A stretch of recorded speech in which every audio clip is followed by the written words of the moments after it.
he scores. Mm-hmm. He doesn't just go to third, scores. Inning finishes with Manzardo in a strikeout. Look, guys, I'm not going to sit here and tell you it's impossible. Don't take it that way. But what can I say after I came on the air yesterday and said, you win, I think you're going to win this division, and if you lose, you're not. The only saving grace I can offer you is that the Houston Astros are almost as bad as you are because they've lost 4 in a row. Otherwise, you're out of the playoffs completely.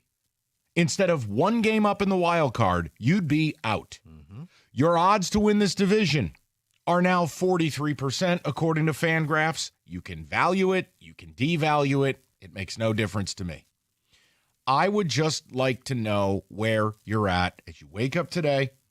There is possibility of weather in Cleveland, possibility of a doubleheader tomorrow. We'll see how the day plays out. You got Jack Flaherty on the mound. The collapse is complete. 15.5 games to 0. And now Cleveland is sitting there. Not only is the lead gone, they own the tiebreaker. So you're going to have to be a full game better. Mm-hmm. What is it now? 5 to go. Yeah. I want to know where you guys are at because, look, as sports fans, we've seen a lot of wild stuff. Rico lost a trip to the Super Bowl because a ball bounced off a dude's chest. It was the easiest interception ever. Rico watched his Super Bowl slip away when a linebacker celebrated and tore his Achilles. Or the lights just went Lights out. go out. Weirdness. You're a Michigan State fan. Go back to same old Spartans era of the 90s under Saban. I mean, I watched Roosevelt Colvin block a field goal, return it for a touchdown to beat MSU. Huh? It was like Rams-Eagles. You're a Michigan fan. You lost on the Westbrook Hail Mary. You lost on trouble with the snap. We've seen stuff. Guys, I've never seen that last night. That wasn't a singular error. It was who was on the mound. It was how it played out. It was a microcosm of the macro. It was unspeakable. And for that reason, Rico, I did say to you, I don't know how this team mentally, psychologically recovers. The loss would be bad enough. Imagine losing like that. They looked glazed over. Mm-hmm. So I'm asking the question to the people. Is it done? I mean, they may get in. It's possible they still get in. Let me be clear. But I'm at a point now after that loss, I'm kind of wondering, do they? I mean, if the Astros just win a couple games, I don't know if this team wins. I don't know where they win, how they win. 19 strikeouts. Well, Ricardo, how are you? I was about to say, we need to mention the 19 strikeouts. Oh, my God. As David and I talked in pre-show meeting, Mike, 70% of your outs were strikeouts. 70. 27 outs, 19 were strikeouts. Do you know they had 33 swings and misses last night? Rico, that's 3 games in 1. Here's why I am I don't think they get this done. What part? Division or wild card or both? I'm thinking division, I think, is gone. Okay, so 2 seed is gone. Division, you think, is gone. Division, I believe division is gone. 1 game up on Houston. And only because Houston is gripping as well. But, Mike, look at this. Your best player, and by the Tigers' best player, Skubal, had a meltdown. Complete. Okay? There was nobody there to pick him up. You couldn't take him out the game because, well, who are you going to replace him with? You don't have anybody equally as good as he. So, in a one-game playoff, he felt the pressure. He doing things that just weren't Skubal-like. So, if he can't get it done and the team is striking out, what makes me think, oh, they're going to hit that switch? Well, why haven't they hit it for the last few weeks? Can I offer you something? Yeah. And tell me if I've gone too far. No, go for it. Is it wrong if I say they didn't lose the game in that inning? They really lost it, bases loaded, 1 out. In the 3rd or 4th, and you got Skubal on the mound, and you got a chance to blow this puppy open. No. And they didn't do it. Mike, you're absolutely correct. But that's why I think you saw Skubal pressing, because he knew, I have to do this myself. Yep. Nobody else is going to get this done. I have to make sure that we win this game, and I got to do everything possible. And the thing about Skubal, he just goes out there when he tries to do too much. That's a problem for anybody. And he left his element, and there was nobody there to corral him back and say, "Hey, you got this." Say the other thing I didn't like, and I don't want it to be viewed as nitpicking. And I understand A.J. Hinch can't be anybody other than A.J. Hinch. Would it have killed him to light somebody up?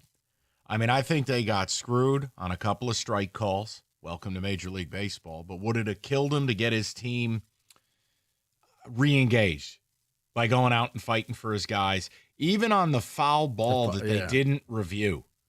You know, that to me was a throw in the towel moment. It felt okay. So you're vibing here with what I'm saying. Oh, no, yeah. That to me said, guys, we're just going to go ahead and take the L here, and we're going to regroup and come back tomorrow. Yeah, I could have used an ejection there or something.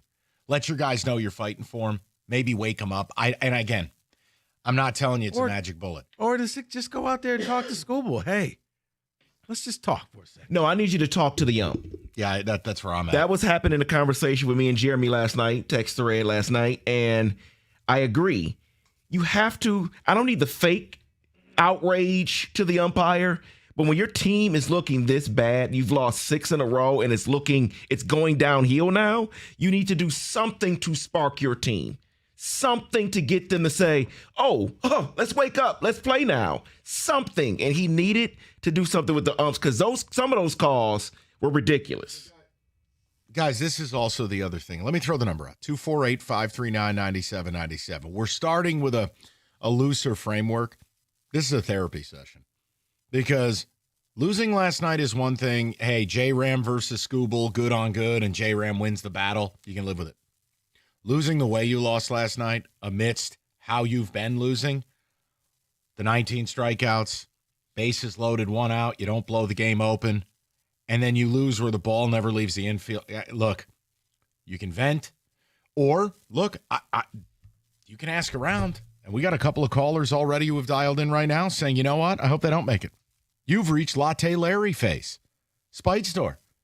I would say this. If you told me that this collapse would force this franchise to look in the mirror, stop enjoying the brand of their own farts, and have an ideological shift that everything they do isn't sweet, and change how they play a little bit, I'd actually agree with you. But I can't say that by missing the playoffs, they'll change anything. But if you go and look, you know, while this isn't New York or Boston or Chicago, and I'm not going to go yelling and screaming for people's jobs, I do think a collapse of this proportion after a deadline that was it was embarrassing. Please do not call with, okay, funny man, who did you want? That is not my job.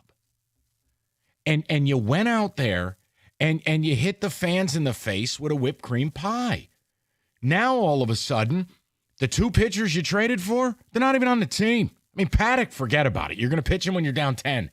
Morton isn't here. Finnegan, when you needed him most after injury. Garbage and garbage. And the rest of these relievers are either not here or the one guy, Montero, you only pitch him when you're up 8-1 or down 8-1.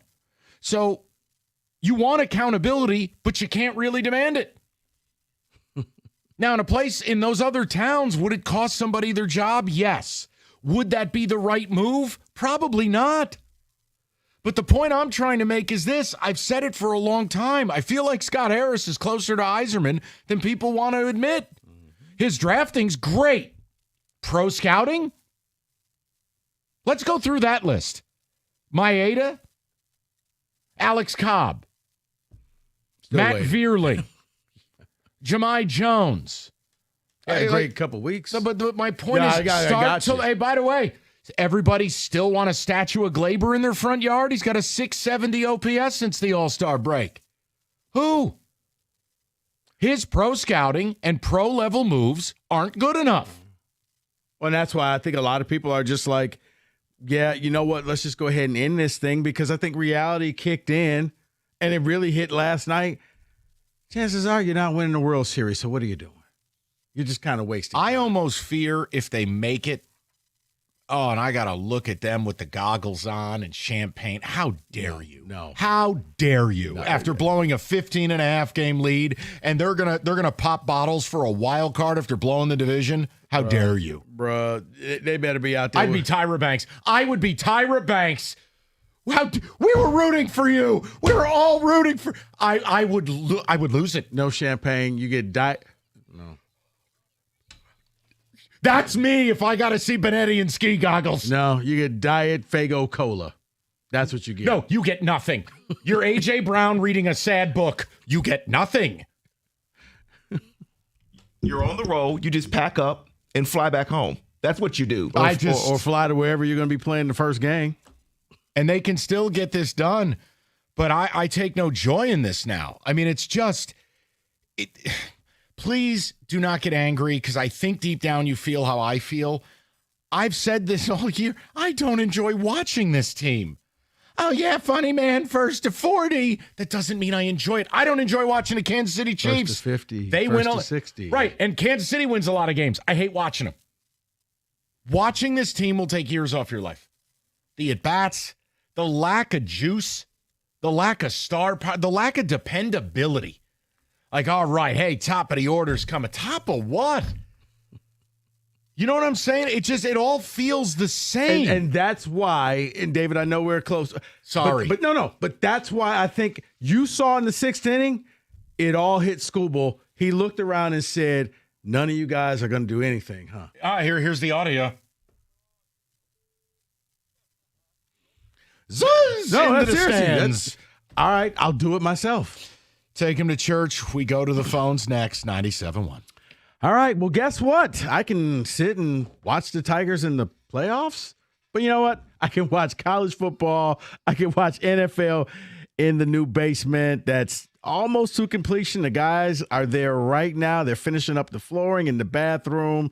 Matrix Basements is getting the job done. They are working very hard. They've been working very hard for the last 6 weeks, and the basement is almost done, guys, and it looks better than the specs that they came up with. I had a free consultation. They drew a design, and as I'm telling you, it looks 10 times better than their designs. Check out Matrix Basements right now. Go to matrixbasements.com. Tons of great ideas, great before and after photos, and let them design your new man cave, your finish off your basement, or add a new room to your basement. They can do it all. Matrix Basements, they'll turn your basement dreams into reality.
You've heard the ads, lawyers bragging about giant verdicts like it's a trophy they can hang on the wall. Here's the problem. You're not a number. You're a person. David Femininio is different.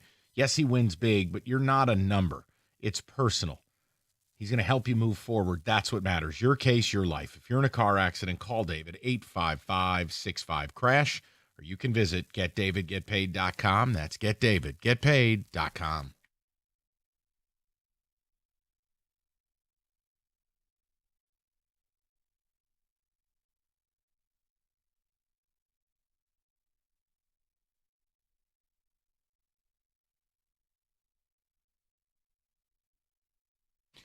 All right, before we get to the people, Kenny, I apologize. We were verbose. I want your take on it as well.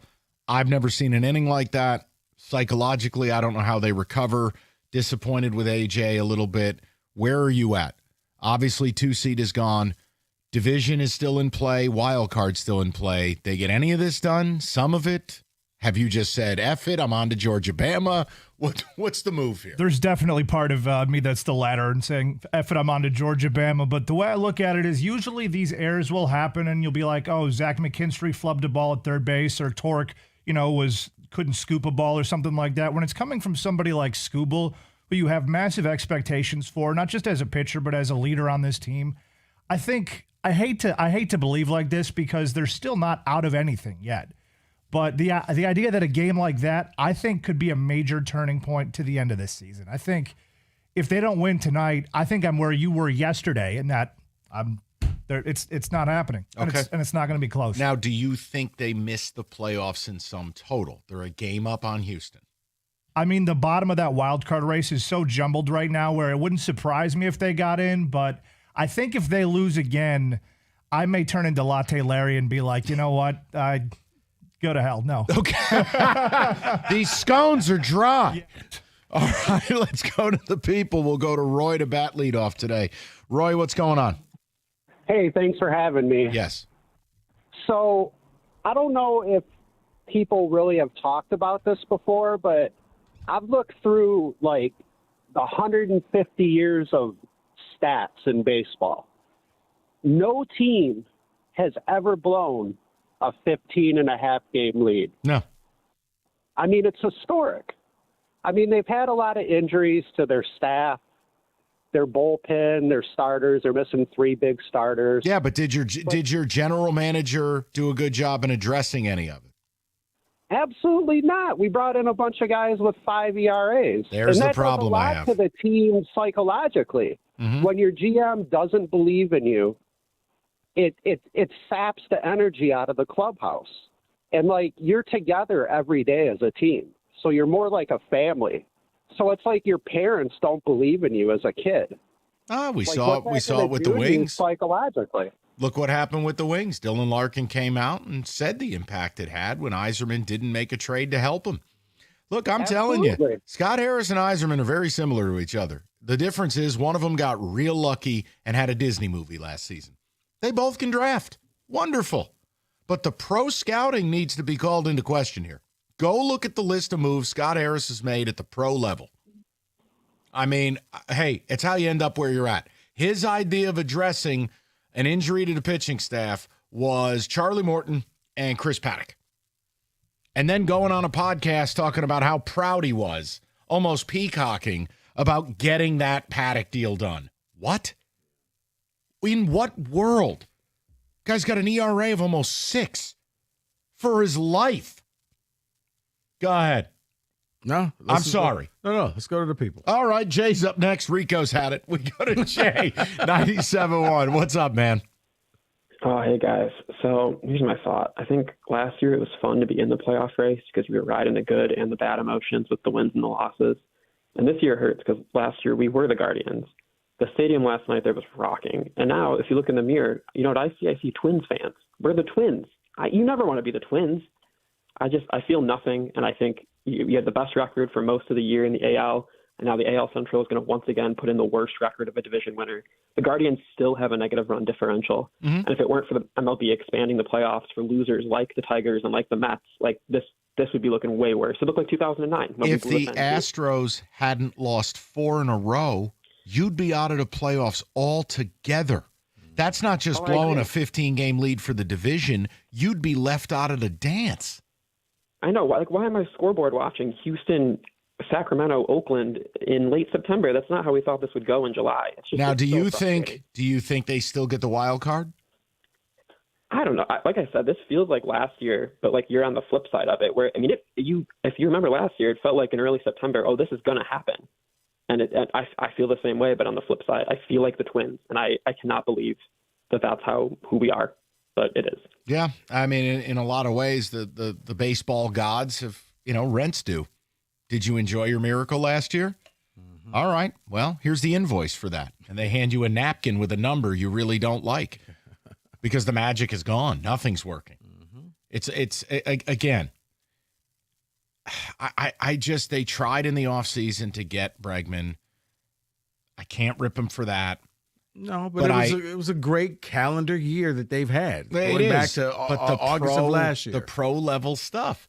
At the end of the day now, Gleyber Torres will have been useless post All-Star break with about a 660 OPS. Mm-hmm. All right. What bats did they bring in? They didn't. What pitching did you bring in? They didn't, including Alex Cobb, who's currently staying with Estelle Getty for the reboot of the Golden Girls. Those moves. What about the last second move of Charlie Morton? That's my point. Between Cobb, Morton, and Paddock, it's okay. If Steve Yzerman's going to catch hell for the JT Compers and the Alex Copps of the world, then why can't Harris catch hell for his moves? No, you're correct. Oh, but the farm system, and I understand both things can be true. It's like saying, well, Yzerman's got Wallander and Nygaard and Pellica. That doesn't change the fact I'm watching John Gibson. Yes, Ken. But no one was asking him to trade a Max Clark. No one was asking him to trade a McGonigal. We just wanted you to make a move because, look, Javi Baez has not been great in not been great, not just the second half, not been great since he started the first couple months. But the fact that he gets taken out of the lineup and your replacement for him is Sweeney. Can't wait till Trey Sweeney's on the opening day roster next year. So let's run it back, baby. BBT. Band back together. Bring Trey Sweeney back again.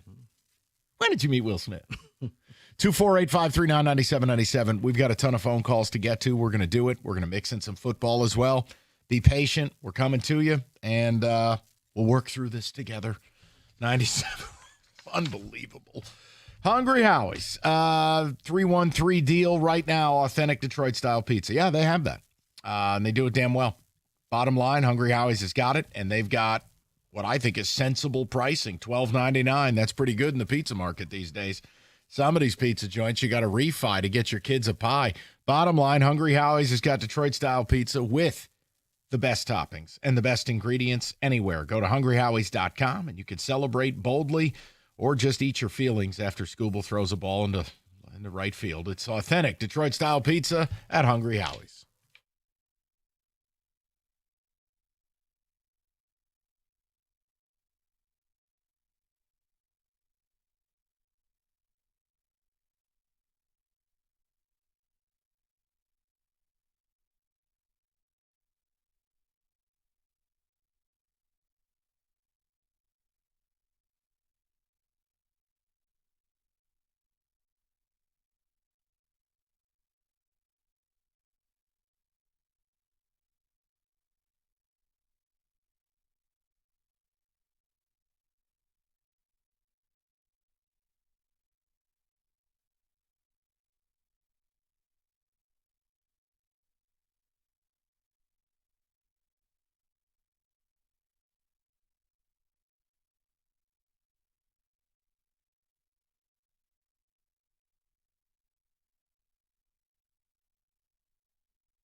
David, ticket text. We go right back to the people.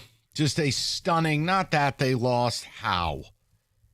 And then, do they get any of this done? Do you even want them to get it done? It's a cathartic therapy session. David, what do you got? Today's show is the opposite of yesterday's show. The last 2 days could be a case study in sports talk radio. Rico, please tell them to be curious and maybe we'll get it right. That is from Tom. Tom wins the day. Yeah, both ends of the spectrum there. Lions play their greatest game in the history of the franchise regular season. Cutscene. Whoa, he has trouble with the snap. Baseball edition. Along with bunts and bunts and bunts. Mm-hmm. For the last 98 games the Tigers have played, they are a 480 baseball team. Not Correct. a small sample size. Starting to look like the great finish to last year and start to this year was a fluke. It was. It's why I made the bet with Rico, and it's why I'm going to win the bet. Sadly. No, but I'm going to be a gentleman. I don't want your stinking lunch. No, you'll get it. Okay. You'll get your whatever that is you eat. The next one will be on me. Rico, how about this? The fact that they didn't go above 90 wins, but the fact that they could still miss the playoffs, I never intended that. Yeah, Mike, I Sorry, know. okay, I'm going to yell down. I thought that, you know what? I was going to be eating lunch last month. Last month. David, for a while, it was like, dude, they're at 70 wins. This is money. They could fall down. Well, they did fall down. David, go ahead. I hope the Tigers don't make the playoffs. They don't deserve it. Look, I get that way naturally as a fan. I can't tell you I don't want them to make it. It's just this idea of I don't want to watch this anymore. I wish I just knew what was going to happen and I could just tune out. Because it's so bad. Let's go to Brian, 97.1. Brian, how you doing? Hey, good afternoon. Afternoon, B. It's funny because I listened to that podcast that you were talking about with AJ. Sounded like he turned into Mel Tucker on the phone. Oh, boy. I also don't. Oh, boy. I also think I don't think they deserve to go to the playoffs, and personally, I hope they don't. And Skubal, when his contract comes up, I don't think he deserves $400 million. And I'll tell you, the game was so bad last night. I turned on the MSU soccer game and watched Peter Sudan score the only goal in the game. So Look, that was the saving grace for me. You know what, Brian? You weren't the only. My buddy was like, "You need to turn to the Big Ten Network." I'm like, "What's going on?" And I was like, "Really, soccer?" Let me address Brian's. Better than what the Tigers were doing. Let me address Brian's Skubal thing. First of all, they're not going to pay him. There's no. I'll fall over where I stand if they pay him $400 million. I think your biggest fear is this. You missed your window to get a lot for him, and now you might end up making the worst choice. You have this collapse, you miss the playoffs, and you don't trade him this offseason, and you sell tickets, and you pray. And then you do lose him for nothing. Because, first of all, it's probably not wise to pay the guy $400 million. Career high of 108 pitches, and on 90% of his starts, he doesn't get to 100 pitches? Yeah, you know what? If I'm going to have a limited budget, like middle of the road like this team, I'd rather take the $40 million, $50 million, whatever it's going to be, and go get me 3 everyday players in the lineup. Yeah. I don't know. But that's those conversations. Look, I don't want to do that today. I'd prefer not to. But look, you missed your time. And then the Disney movie happened. And people took their victory laps. And then this is happening. You will have wasted a year of Skubal. And then you have one shot. You trade him at 50 cents on the dollar, or you hold and pray to God you get a parade out of it and lose him for nothing. There are your options. We've seen that before. Because I don't think they're paying him.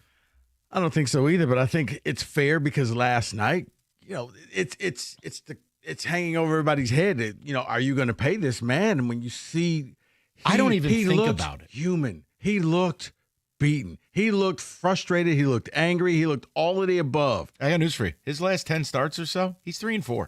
And wins and losses for pitchers, it's not the biggest stat in the world. In fact, it's very passé. I'm making a point.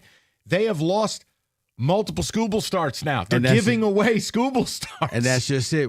in the playoffs, what happens if you lose the Skubal start? How do you bounce back? How much faith do you have that tonight or tomorrow, whenever they play next, they're going to bounce back, no big deal? No, you're crushed because you just played your card it failed. There is a part of it. Let me say this, because we're getting a trend from you, the listener, okay? So I always try to be as honest as I can be with you, and I'm going to be very honest.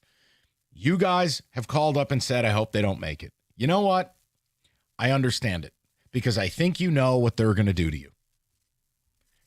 They're going to look at you like you're insane and ungrateful if they make it and go, what's the problem? Scott Harris' job's make the playoffs. They made the playoffs. Yep. Because there's no standards in this town. Didn't say it was going to be easy, but we made it. They whistle by the graveyard of the collapse. They whistle by the god-awful trade deadline, and you'll get gaslit, basically. I understand why people feel that way. They don't want to be gaslit. Not even gaslit. You almost feel lied to. Well, you could say that too. But I'm just, this won't be the show that judges you for saying, you know what, to hell with these guys. I'm on to Cincinnati. I'm on to football. You had a captive audience, and all you did was punish us the last 6 weeks. You got one team, within 24 hours, one team showed you they could possibly win a Super Bowl, and the other team, we may not make the playoffs. Guess where my attention is going to go if I'm the average person? Just hit that bell for yourself. That's tremendous work. Go to Mark, 97.1. Mark, how you doing, pal? I'm in a bad way, guys. This is not good. I am not a happy camper. I feel like an animal laying in the woods bleeding and just hoping somebody be kind enough to come by and put me out of my misery. Oh, my God. I mean, it was June. We're talking World Series. Oh, my God, I'm coming back out. I live in New Jersey. I was out for the Angel series. Coming back out, in October. We're not going to say what for, but, I'm going to come out in October. And just watching this slow bleed, it's like death by a million paper cuts. And then all of a sudden, boom, it's over. I mean, I'm a proponent to the thought of, this can change in a day. Something happened, this can change, we can start winning again. But honestly, I'm not feeling that. I'm usually a pretty optimistic guy. In fact, when I chat all the time with my buddies in Detroit, I'm always the optimistic guy. Like, hey, optimism tank. You got to get some fuel in your optimism. I was going to say, Mark, that makes you a bit of a unicorn in Jersey. Congratulations on that. Optimism's in short supply. Hey, you know what, bro? I've got to hear it from all these Yankee fans. I mean, I've heard it for years and years and years about the Lions. Finally, I'm able to kick a little bit of dirt back at them. Yep. Now I'm getting, hey, what's going on with your Tigers? All I can say is I have no idea. I'm as clueless as A.J. Hinch right now. His speaking yesterday, he's like, he might as well just said, I have no idea. I have tried everything in my managerial handbook, and I'm coming up empty, man. So, Mark, let me ask you a question. All right, we know the 2 seed's gone. Do they get the division? Do they get the wild card, or do they get neither? Well, I'm not going to say they don't deserve to make it. I don't want to see them make it. I don't know. Maybe yesterday, a lot of things happened yesterday. I played a lot of ball growing up. I played a little late in my life. And, things can happen. Like, you saw Torque showing emotion. These guys are completely shot now emotionally. They're thinking too much. They're letting hittable balls go by. They're going after balls that Javi usually swings at. If pitcher doesn't like the ball, he throws it into the dugout, and Javi takes a cut at it. They're mentally they're shot, but that can change. It really can. I agree with you, Mark. All it would take is winning a game. I'm with you. Look, there's almost a point too where once they feel like they're dead, maybe they play freer. Maybe they just decide, F it. No one thinks we're getting in anyways. It's just we're all forecasting something that no one's capable of forecasting, right? This is all Miss Cleo stuff. So it's they could come out, Flaherty could give them 7 strong tonight, they could win, and the whole thing feels different. But again, you're down to your last strike for all intensive purposes. You lose tonight, the division is gone. The wild card thing just depends on what Houston wants to do. While you've lost 7 in a row, they've lost 4 in a row. Thank God. Otherwise, you'd be multiple games out of everything. 248-539-9797. We're going to get more of your phone calls as well. Unthinkable how you started and we were having this conversation. Wow. I know. You going to be all right? I mean, well, yeah. I mean, you basically became the Twins of last year. There's great irony in that. You realize that, right? If you're 65 or older, it's that time of year. Review your Medicare health insurance plans. The annual enrollment period for Medicare subscribers, October 15th to December 7th. New changes to Medicare, you got to call Mike Papur. National Benefit Plans, over 30 years of experience in the health insurance industry. And Mike and his team, they'll get to work. They'll shop the entire marketplace, shop over 70 different providers. Call them today, 877-734-2200. Or on the web at nbphealth.com. Remember, National Benefit Plans would like to be your health and life insurance agency for a lifetime.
Get right back to business. Don't worry.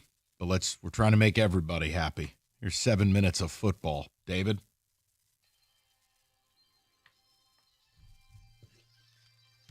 Yes, 7 minutes of football here, and I want you to bear with me with the first two questions. I understand we do not do radio in Oklahoma, but I want to focus on that state for a quick second. First one here, John Mateer out for a month. Let me go through their schedule here for that month. You don't need to. They're all losses.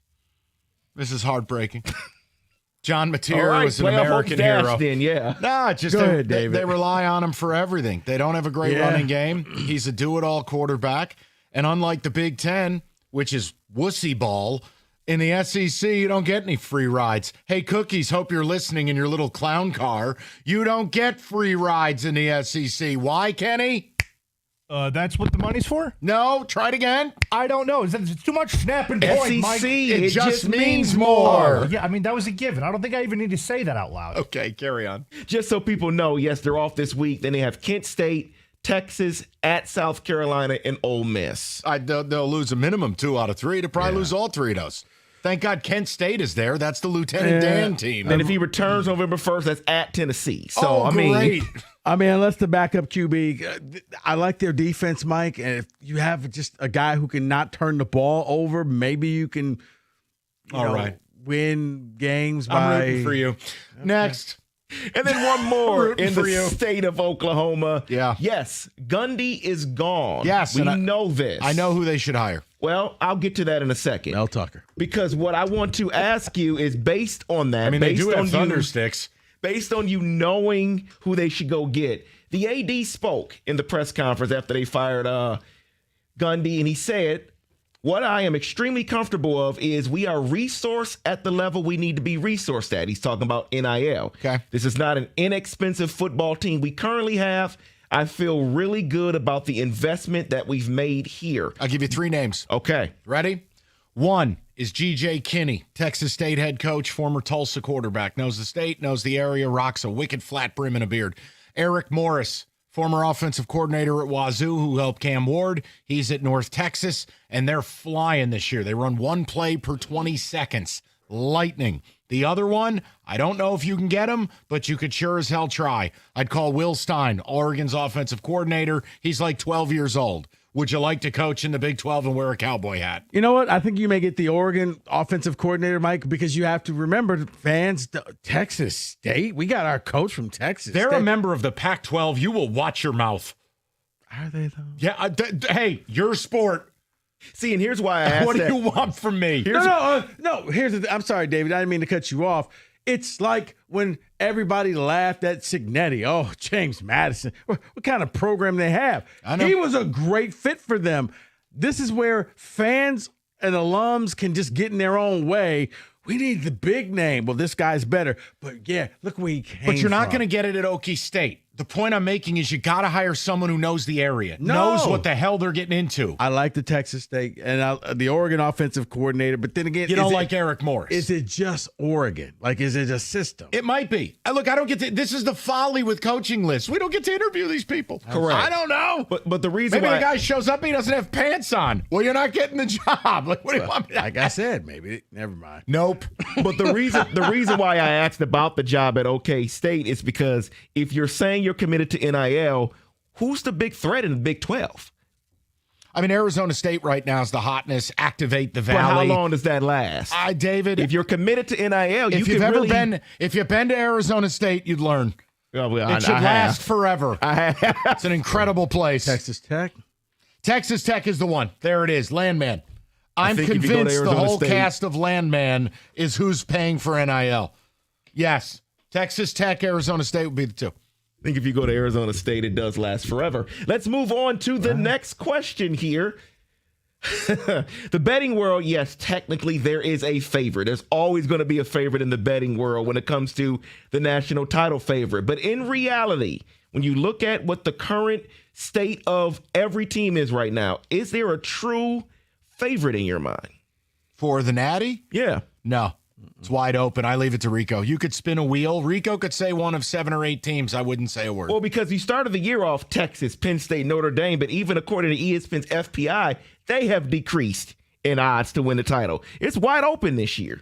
Mike, I think you can go to 10, 11, 12, and it's still like, oh, okay, sure. Like, try to predict who's going to be the teams in the playoffs right now. I'd rather not. Well, I could tell you Michigan State won't be. David? Well, speaking of national title, we have a huge... You know what? You need a hug. Go ahead, Dave. We have a huge matchup this weekend. Number 6, Oregon at number 3, Penn State. That is the night game on NBC, game of the week in my mind. And I want to know from you, will we get these answers, or which answer will we get? Did Penn State get it right with Jim Knowles here, $3 million, or is Dante Moore for real? Which answer will we get on Saturday? I mean, it's going to be the best defense that Dante Moore is going to go up against. So we're going to see if it's just the system. Because I do believe that Oregon is a plug and play. You can stick anybody back there at quarterback, at wide receiver, at running back, and it'll just work. Penn State going up against the top opponent. Let's see what you could do. Top 5 team.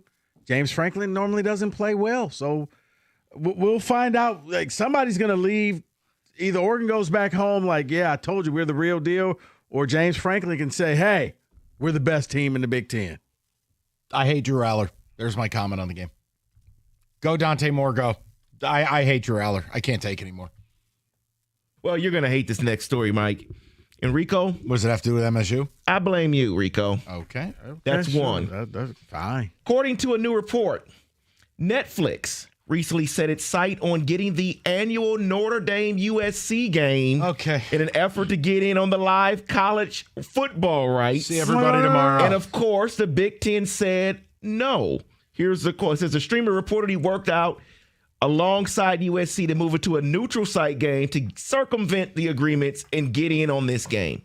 Your fault, Rico. No, it's not. Your fault. No, it's not. You know whose fault it is? Notre Dame. Notre Dame they were independent. They could do whatever they want. They can make whatever deals that they want. That was a Notre Dame thing long before me. So, no, take that back.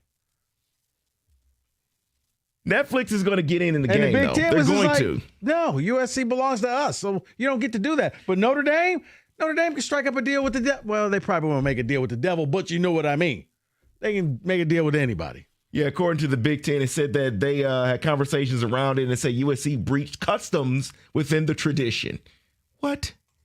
Whatever. And then I want to give people a warning here. Just a warning, people, because it's going around. There may be something wrong with Carson Beck. People are sitting here writing articles about it and saying that his velocity seems to have gone down. He did have UCL surgery in December, and that they surprisingly used a ton of screens in that game on Saturday. So just keep an eye on that when you're looking at Miami the rest of the way. You know what? The week prior, he was cutting it loose against South Florida. I'm not going to overreact to anything anymore with him. I mean, the game plan against Florida, it's easy to be simple. Florida was never going to score. You don't make tons of at-risk throws. I haven't seen a huge difference in him. I mean, Kenny, he was your quarterback. Does he look night and day He did have his different? worst game this year.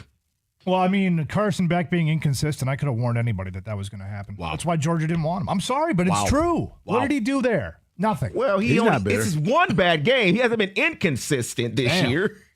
God forbid we give some. You wait. Just you wait. Okay. Oh, my. All right. Well, that didn't go as planned. And the hate is coming That strong. escalated very, From very Kenny fast. today. Wow. Right. Other than that, Mrs. Lincoln, how was the play? Wow. And on that note, that is your college football blitz.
Brought to you by Precision Garage Doors Services of Southeast Michigan. The Tigers and Guardians entered tonight's game 2 of the series tied. Detroit will send Jack Flaherty to the mound, who surrendered just 3 earned runs in his last 3 starts. He'll face Tanner Bybee. He's coming off a shutout 2-hit performance against the Royals. Hear that 6:40 first pitch right here on the ticket.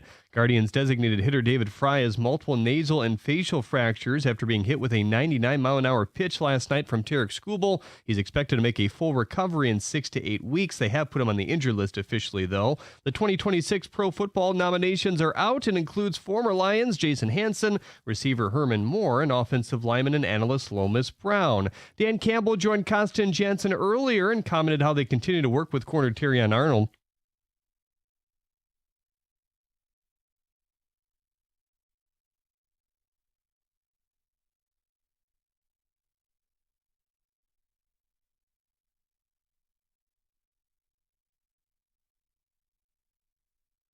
Team back on the practice field now. At the Corwell Health Sports Desk, I'm Jeremy Otto. For more, go to 97.1 The Ticket or Odyssey.com.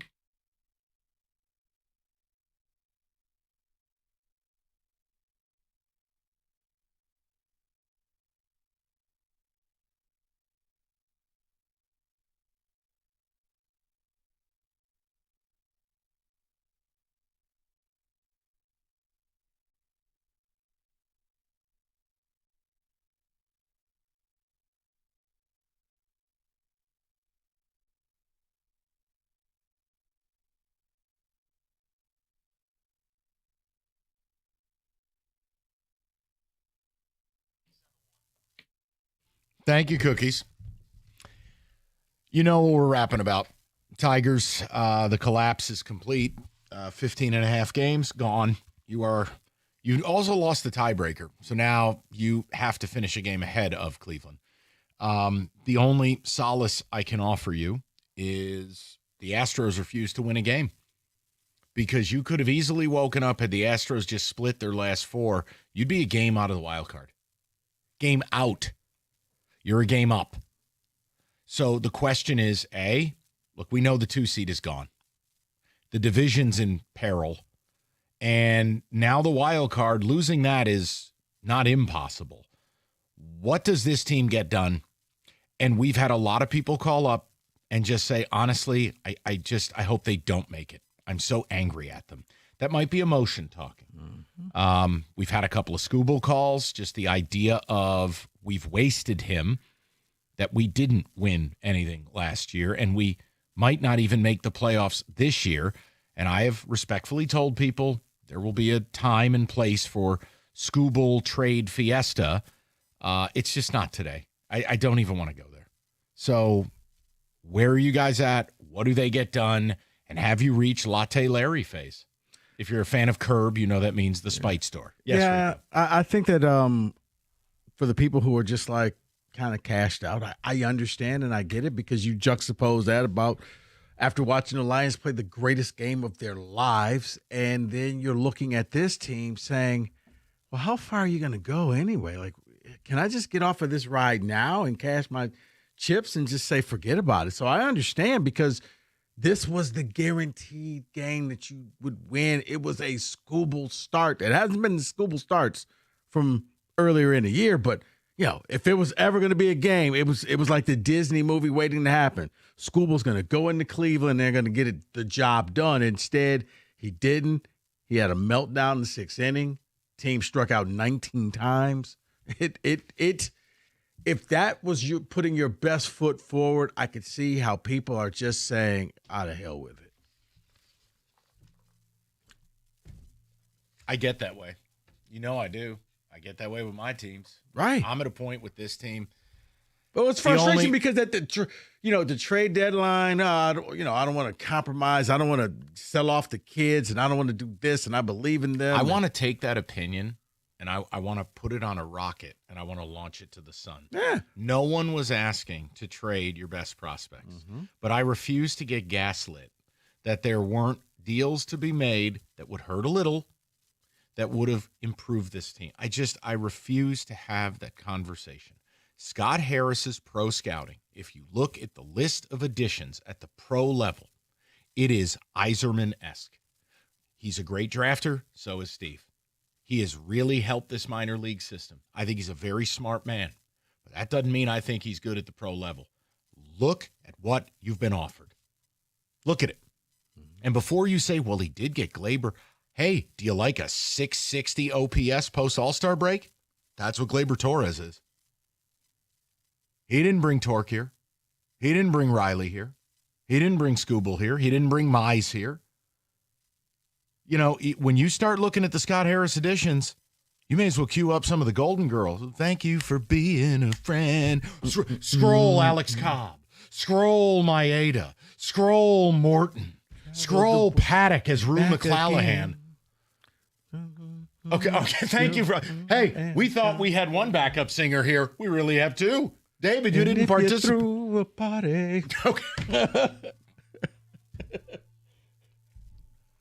Maeda. Okay, let's just move it on. So my thing is Alex this. Cobb, is that you? Okay. Cobb rolls in, has Estelle Getty with like a white wig on. Look, if you're asking me, do I want them to miss the playoffs?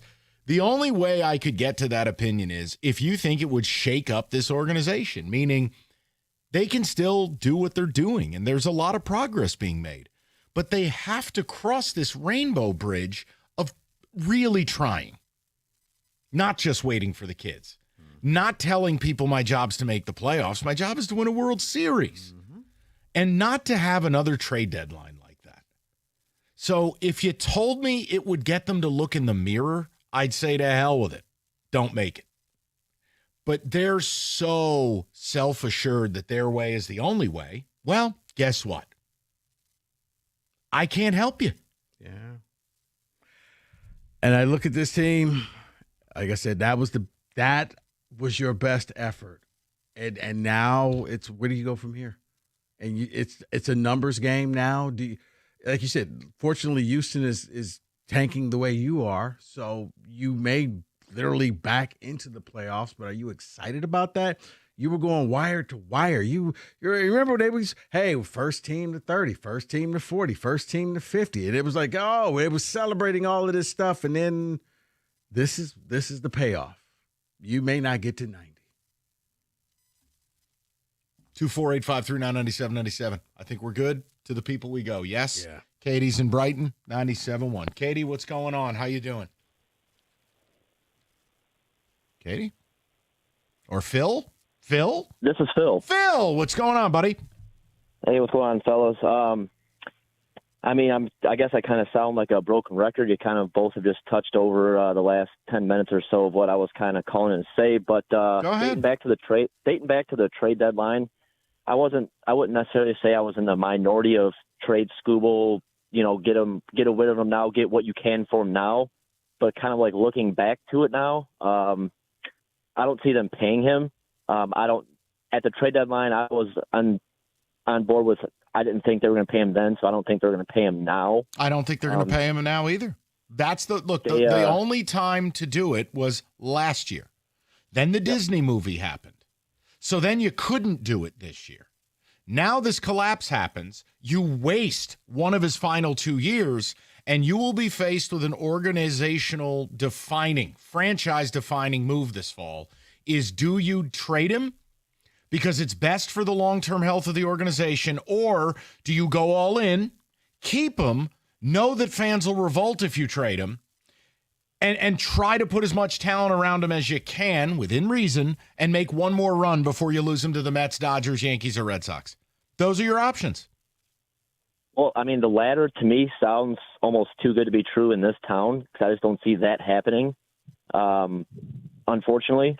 But I don't know. I just think that they should have got what they could for him. They just seemed, obviously, we eat with our eyes first. They just seem to be playing. The biggest issue to me, Phil, they got seduced by what happened last year. And I give them credit for trying with Bregman. I do. They made a real offer. I can't change that the Red Sox lost their mind, and maybe they signed Bregman this winter. Can't wait to do those shows. The problem was the rest of the offseason. Alex Cobb, Glaber Torres, we're still putting Sweeney out there. Hey, the Baez All-Star thing is the biggest joke in history. He sucks. McKinstry's no good. I mean, I'll give it to him, Mike. He had a really good first half. He had a really good 50 games. Now, what'd you get since? Thank you for being Really a good friend. But they got seduced that all this chaos was going to work again. No, I was thinking you singing that song, and I meant you saw that Sister Jean is basically retiring. So, Buddy, she's 106. Retirement's not a choice. It's a mortal certainty. I mean, come on, man. they had a press release. Super. Let's go. David, a couple of ticket texts. We'll get to the callers in a second. People are really up to speak. D from Detroit. Hey, Mike, how many games do you think Wyatt Langford would have won us with that youthful bat? No, don't. No. Okay. We're not doing it. All right. Broke We're that not- streak. We're not doing that. Someone says Hinch. AJ should have taken Skubal out after Fry got hit. He was never recovering after that. I don't know what AJ was doing. I mean, a guy fouled the ball off his kneecap. He doesn't appeal it. He doesn't light an ump up. The strike zone expanded. You can cry about it or sit silent. He chose the latter. I'm going, dude, light somebody up. Would it kill you? I'm disgusted with Tigers baseball right now. Can't even get motivated to watch. Big yikes. After Monday night, I was riding high on Detroit sports. By the way, I would just like to say that Wyatt Langford did produce a 5.4 WAR Oh, my. and a near 800 OPS with no lineup support because that team can't hit. We're not doing that, but I do think it's important to provide people with data when someone ticket texts that. We got Glaber Torres. After Monday night, I was riding high on Detroit sports, and the Tigers put me right back to misery. They should lose out and trade Skubal. You know, Langford's got a 10 WAR in a year and a half. That's good, right? Yeah, I think so. Thank you for being a friend. What's Max Clark got? Well, it'll be 0 until he debuts. He might be a hell of a ball player. What do you want me to say? I thought you were going to say he plays war games on his computer. Look, I got news for you. McGonigal's surpassed him by every metric. Yeah. McGonigal's become the better player. You know, Max has got to become a guy like, I don't know how I play if you can't hit 15 home runs. Okay, he's going to be a Gold Glove defensive player, and he wears some sweet Cuban links. That's fine, too. But, like, McGonigal might be a guy that hits 310 and plays middle infield. He's got better value. I don't care. I'm happy to have them both. I was about to say, you think he's up in the spring? Buddy, you're asking. This team had the pendulous balls to bring back Trey Sweeney. You want me to tell you they'll do the aggressive thing and not manipulate service time and bring up their studs? That's true. Akil Baddoo needs a spot on the team. I'm ignoring that remark. Okay.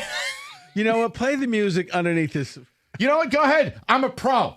I don't know if Mastercraft will appreciate it, but here I go, okay? I'm not going to sing this read. I'll just tell you winter's coming, and Mastercraft Heating, Cooling, Plumbing, and Electrical. They'll do a furnace checkup. Rico, that is quite enough. Right now, it's $30 off, so it's $79. Get it done before winter hits and before your house is without heat. They do plumbing, electrical, generators, you name it, all at discounted prices. It's mastercraftheating.com. That's mastercraftheating.com.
Okay, Stoney, that's enough.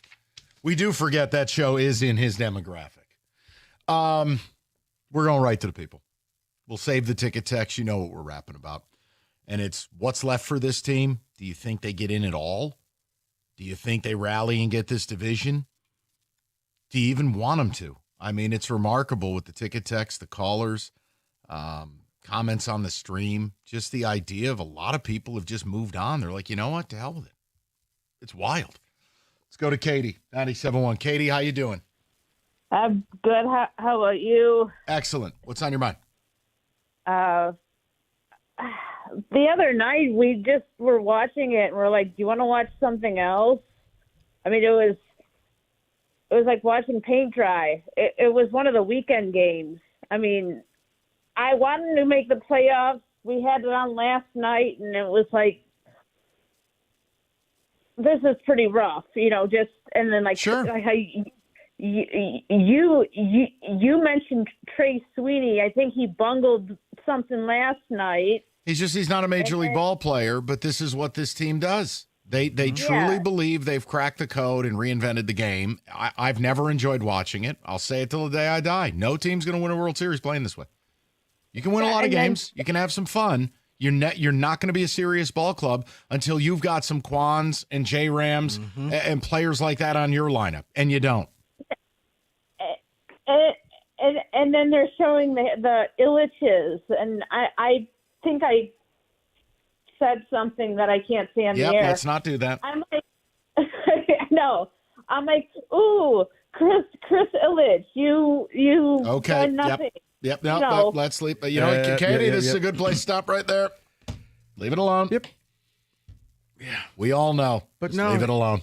Yeah, I mean, because you saw the big inning for Cleveland, and who was it? It was Quan. It was those guys. It was their stars. And again, I'm not going to go crazy. I mean, they didn't knock the ball out the park, but Mike, they found a way to score runs. No, but I'm saying in the cumulative, right? Yeah. Like whether it's in a playoff series, whether it is to what they've done to you the last X amount of games.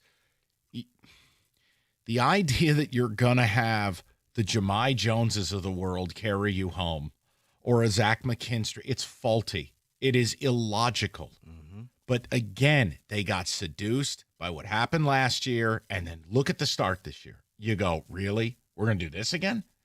But after the first 60 games, they're an under 500 team.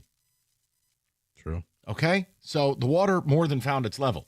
Now, did it take a collapse for this to happen? Yes, but here's what I would tell people. 2-6, doing it again. It's the worst division in baseball. That's the only reason it took a collapse. First of all, if you played in a real division with real payrolls, you never would have had a 15.5 game lead because you never would have been 24 games over. And you wouldn't have two teams at the bottom of the division a combined 70 games under 500. So we can play it both ways. They're in a terrible division. You got one team that's up for sale. No, it's not. Yes, it is. You got another team that's cut payroll multiple years. I don't know what Cleveland's doing. I mean, they just win, but they'll never win a World Series. But their ownership can't be bothered to lift a finger. Thank God for you. They're wasting J-Ram. They're totally wasting this guy because they won't spend any money. Mm-hmm. There's your division. There's your division. One team trots out Seth Lugo as their ace. You have no idea what a real division looks like. The AL Comedy Central is just that. So a lot of this was trumped up. But yes, now that they're here, I still got to believe they can get the wild card. All of that said, you're still a game up on Houston, who's lost 4 in a row. Their best player is hurt in Alvarez. He's out. They can't win. You got 5 games to go. Rico, if they go 2-3, they probably get in. And if you threw a party, I quit. You know what? The idea they paid Cobb $15 million and he never started a game is just amazing. Maybe they need you to deliver the clubhouse speech, the closed door speech, rally the troops. There would be no speech. It's the last week. There's no speech of the regular season. Hey, somebody call Tom Berenger. Have him go into the locker room and say, "Let's win the whole effing thing." Well, that's why when AJ just like, you're not even gonna challenge this. No, hats for bats. Really? I hit straight ball very much. Like, what do you want me to do? No, I'm just saying, like, no, but AJ's like, game is on the line here. You want to do something? No, I thought AJ, it looked like he waved the white flag last night. It did. How do you not erupt at some of the strike calls or erupt when a ball is fouled off a guy's kneecap? They didn't even review it. Hey, maybe it's theatrical. Maybe it's just placebo for fans. But the idea that he just was like, Goulet. I was like, what is happening here? Like, did I hit the ground? Was it? You know what? Don't worry about it. That's what it felt like. They're sending a message. Look at that video. I was on my phone. I didn't see it. What happened? Who this? Amazing. We go to Nick, 97.1. Nick, what's going on, pal? Good afternoon, guys. How are y'all doing? Good, Nick. What's up, buddy? You know, I speak for everybody else who's come before me, and obviously super frustrated with how the season's gone, especially with literally a historical collapse like this. But I think really it's come down to it's just been a domino effect, really, with Harris and his mindset and really just wanting to stick with the plan, bring up 4A guys, make the quote-unquote amazing signings of Maeda and Cobb and everyone you guys have mentioned. But I think what really frightens me, and I might get crucified for saying this and getting so negative, but could this be the last domino with such a historical collapse that this could knock the wheels off the organization as a whole? I mean, when you look at teams that have suffered a collapse like this before, it's just this cloud hanging over everyone's head, hanging over the players, Hinch, Harris.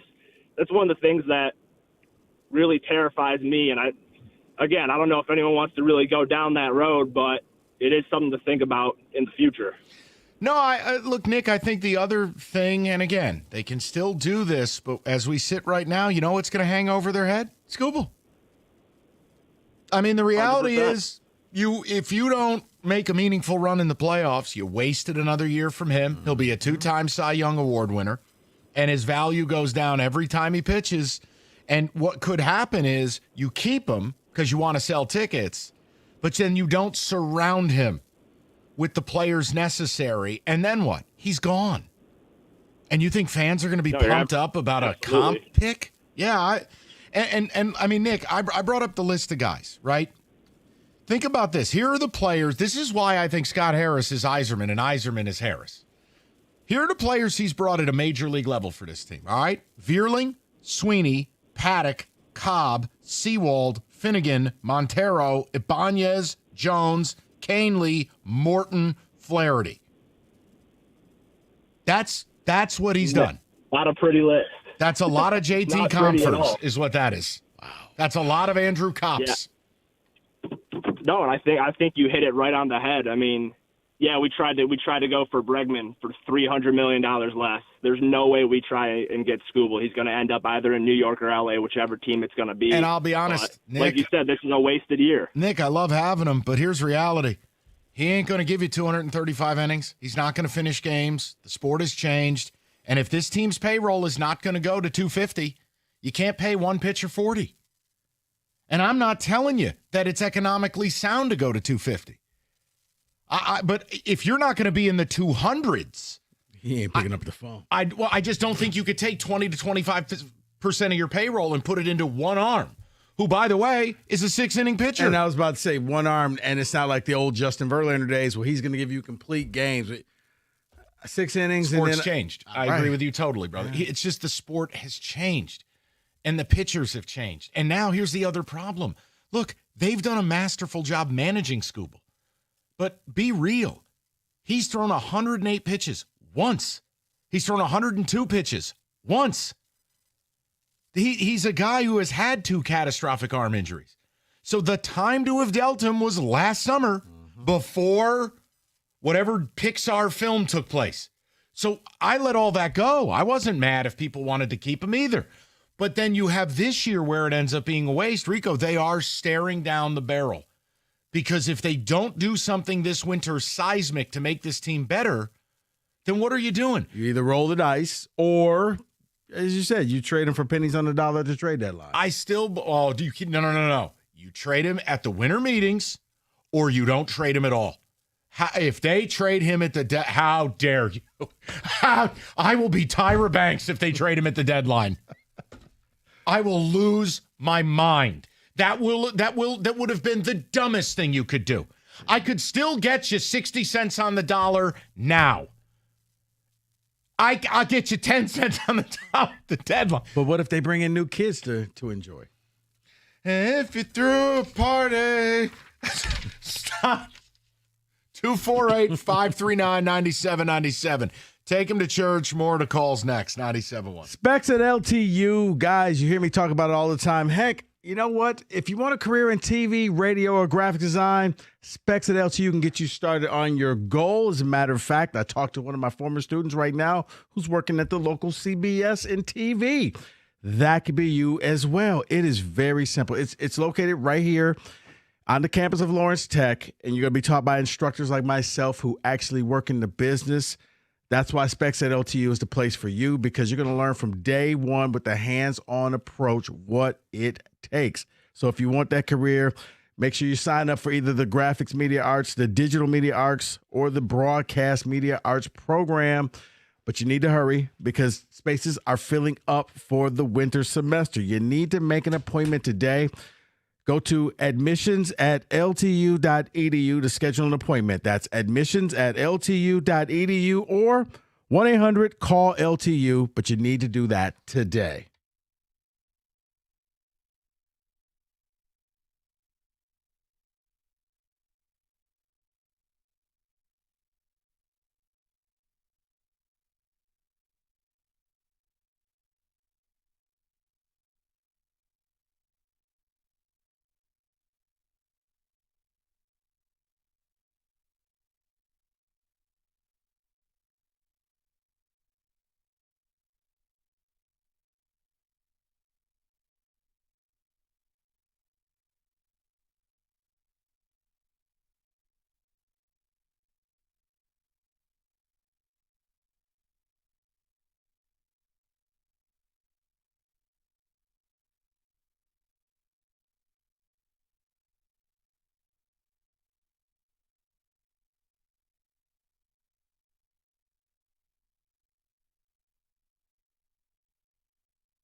Brought to you by Mother Waddles. Fangraphs still gives the Tigers an 80.3% chance to make the playoffs despite their Game 1 loss to the Guardians yesterday. Today, they'll send Jack Flaherty to the mound against Tanner Bybee. Here, right here on the ticket, pregame at 6:15. The Tigers are keeping 15 players around in Toledo in case they're needed in the bigs, including outfielders Justin Henry Malloy, Akil Baddoo, pitchers Dylan Smith and Jose Urquidy, and top prospect Hyu Lee. Guardians designated hitter David Fry has multiple nasal and facial fractures after being hit with Tarek Skubal's fastball yesterday. The team placed him on the injured list today, but they expect him to make a full recovery. Former Lions Jason Hansen, Lomas Brown, and Herman Moore are all on the Pro Football Hall of Fame ballot this year. At the Corwell Health Sports Desk, I'm Jeremy Otto. More at 4 at 97ontheticket.com.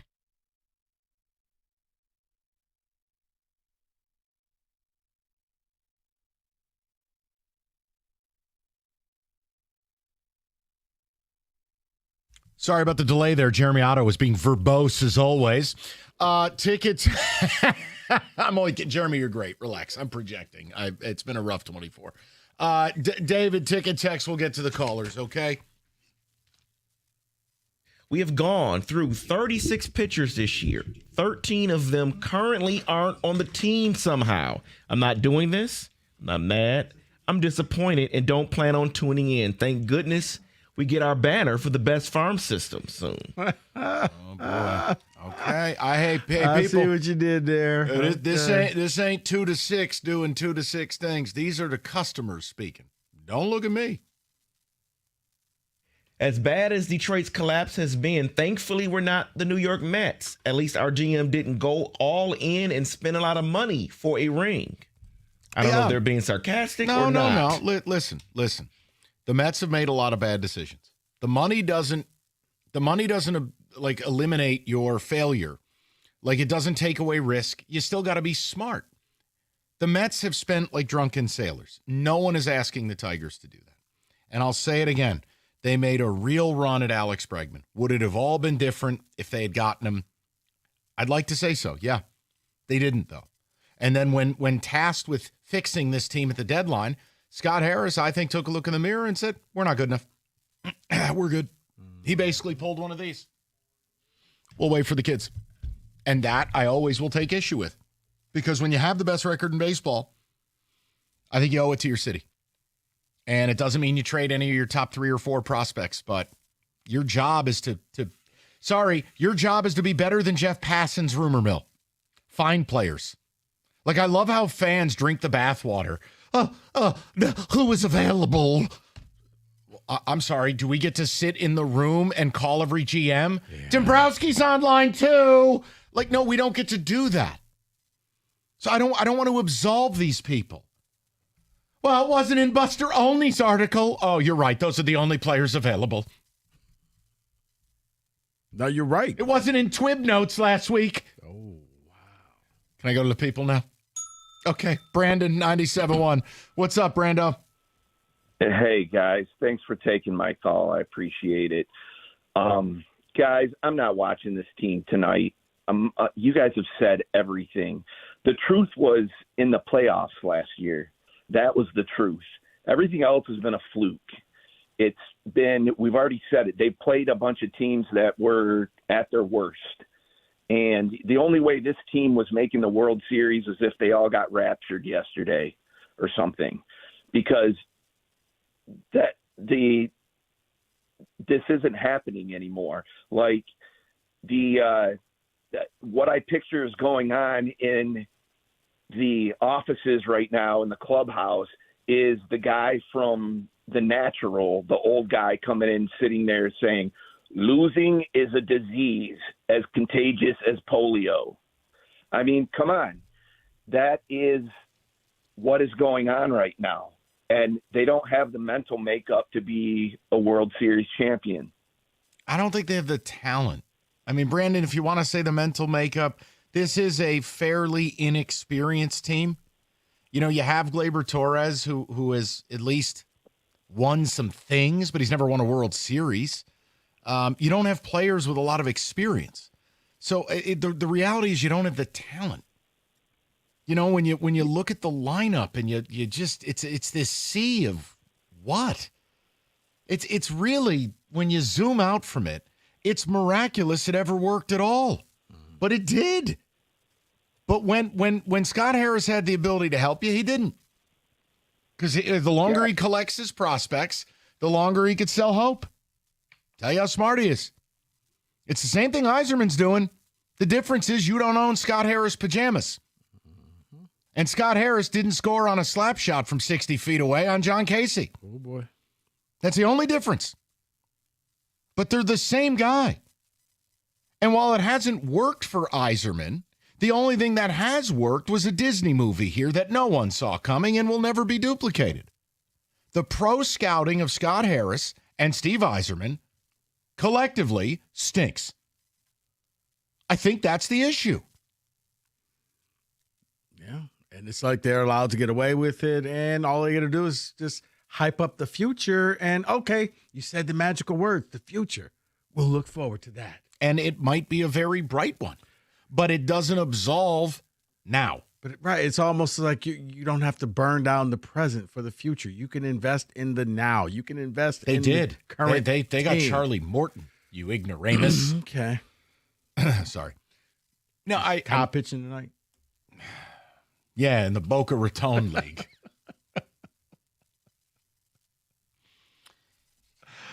Good money if you can get it. Can you imagine? $15 million. He didn't have to show up to work. Thank you for being a friend. That's like that fire coach money. It's almost like signing someone who's laying on the couch saying, I'm retiring, might not be a good idea. Yeah. That's. I just got to imagine. Is he? Wait. Who? Really? Do they know I'm retired? Okay. How much? Sure. Are you serious? Like, do you give me a Publishers Clearinghouse check?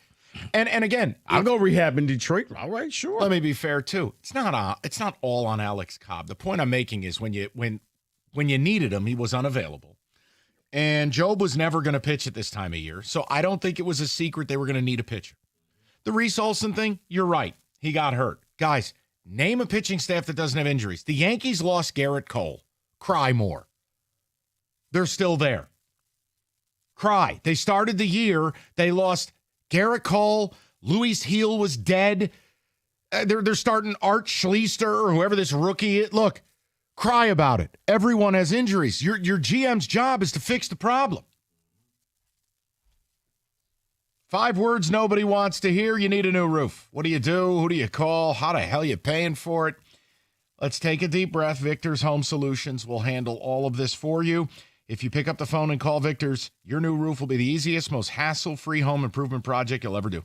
Thousands of 5-star ratings, both customer service and high-quality installation, 50-year leak-free guarantee on every roof they install, and they focus on the little stuff: communication, craftsmanship, and cleanup. No interest financing for 5 years, minimum monthly payments for qualified buyers. Guys, it's all there for you. 866-VICTORS. That's 866-VICTORS, or you simply go online anytime at victors.com.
Okay, all right. That's enough about Alex Cobb. Hold on.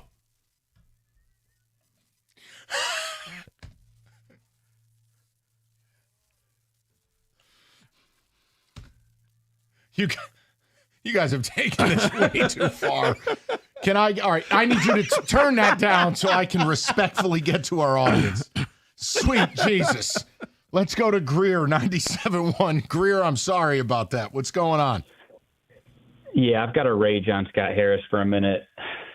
So if you don't want to deal any of these prospects at the deadline, I'm actually fine with that. I'm very bullish on our farm system. However, if you're going to play it that way, you have got to call up these prospects when they can help the major league club win. Max Clark would run circles around Javi Baez. Kevin McGonigal might be the best hitting prospect in the last decade. And where are they? They're roasting marshmallows over a campfire in some Amish city in Pennsylvania. And I got to watch Trey Sweeney in his stupid face run like a baby deer every time he has to come in on a ground ball. He sucks. And his face is stupid. He looks like his mom used Tylenol as Tic Tacs during her pregnancy. Okay, we can't. Now that's, oh my. All right, Greer. Good God. I'm going to stop you right there. Let's focus on the non-personal attacks you levied. Now, he sucks. You got to stay away from the mom stuff. Look, the folly in all of it is the kids were never going to be ready to help you. Now, if you wanted to try the McGonigal thing, you could have. I'm not qualified to tell you whether it's advisable or not. I was just that desperate in August. Why not? Let's get a look. Yeah. Where this went sideways was your off season. It starts there. You got one bat, and it was Glaber. And he's largely been a bust. About a 660 OPS post All-Star break. That is 60 points, 70 points lower than league average. That's unplayable. Mm-hmm. It's nonsense. You didn't pull anything off there. You didn't get Bregman. You spent $15 million on Alex Cobb that could have been distributed to something else. Then you go to the trade deadline. Again, I'm not trying to absolve your hatred of Trey Sweeney. God bless. You're an American. Do what you like. I don't like Trey Sweeney either. I just feel like I'm in a healthier place with Trey Sweeney than you. Your trade deadline was nonsense. And the problem I have is if you said that at the deadline, you were the bad guy. Well, look at the list of players he brought in. All right. They went out and brought in Charlie Morton. Gone. They went in and brought in Chris Paddock. He didn't even make it to September. Bullpen. They brought in a bunch of bullpen arms who suck and are either not here or, in the case of Finnegan, got hurt, comes back and stinks. And by the way, they used him too much. Yeah, they played him. Yep. Pitched more innings than he ever pitched before. And what bat did you go get at the deadline? No, this isn't about Eugenio Suarez and selling the farm. It's about you didn't even do the little stuff. And no, I'm not going to put bums like Ryan McMahon on a pedestal. I'm just saying you did nothing. That's what it's about. And respectfully, you calm down on Trey Sweeney. Jesus. He's not a good ball player, but my God. Greer.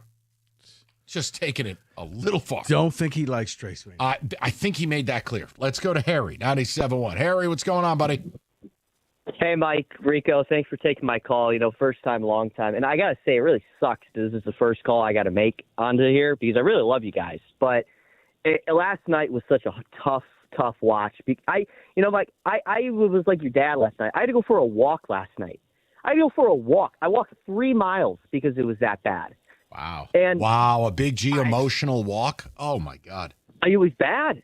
So bad. I had to go walk to my front entrance. It was a mess. But anyway, I just last night, which is so tough to watch because we're going to lose Skubal, and it's just sad because Scott Harris has constantly gone on front of it, just gaslighted us every single time. And this trade deadline has really just amplified that because like you said, all the people, I've never seen a general manager make a team worse and what he did. He made the team worse. And seeing Chris last night on TV just made it even worse because you think he's going to walk into Scott's office and say we got to make changes? No. He's just going to be the same old guy that he's always been and not do anything for this franchise. And he's going to say, "Oh, we need a ballpark upgrades." How do we need ballpark upgrades when the team's terrible? When they constantly throw out this kind of product and completely just gaslighting the fans, making the fans who went out there all summer long to really just root for this team, because this was a legitimate shot, I thought, to at least try to make a run for World Series. And now we're going to be hearing Scott at his annual end-of-season press conference basically say, "What do you want me to do? We went out and got guys. The guys you got, they're horrible. They can't even play high school. That's how bad it is." And the one other thing is, I know this is a little like old-fashioned, but I mean, it's so frustrating because I used to work for a high school. When I was in high school, I was on the baseball team, and I didn't play, but I was like the team manager. But whatever. But why don't they run hustle it out the first base when you need base runners, you need people on base. You're in an elimination game in Cleveland. You need base runners, and I got Torres walking to first base after he hits one down the line on third. I mean, it's so horrible. Well, it's a complete, these guys, Harry, it's a complete collapse. I mean, you could cite a zillion different things, and whether it's Torque stealing a bag when he shouldn't and getting, thrown out at second, whether it's not taking the extra base, the bad at bats. I mean, 19 strikeouts last night, 33 swings and misses in a singular baseball game. Yeah. Look, it's comprehensive. That's why it's not about one particular thing.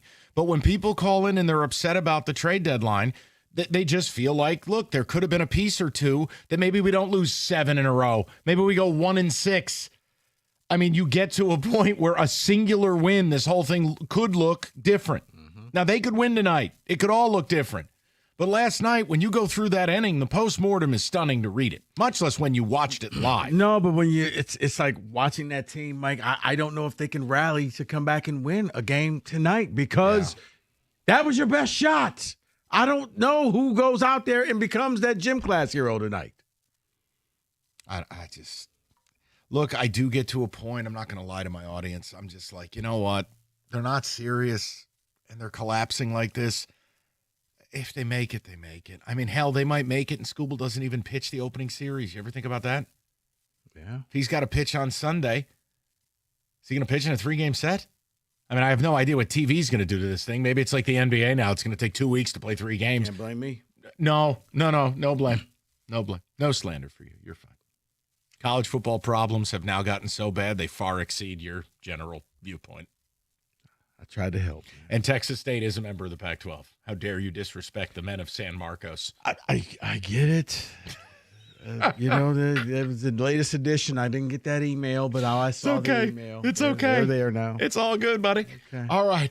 Game 1 will be Tuesday, 2 Wednesday, 3 Thursday. So, one off day. So he could be Thursday.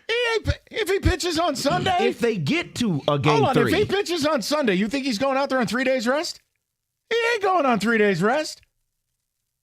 Thank you for being a friend. Well, Monday, Tuesday, Wednesday, Thursday. It's 4 days. If they get, you know what? I'm not doing this. I can't. It's the closeout game. Yeah, they may have already been closed out.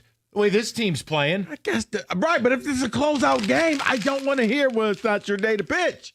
Okay. Go pitch. Stop yelling at me. Sorry. It's all right.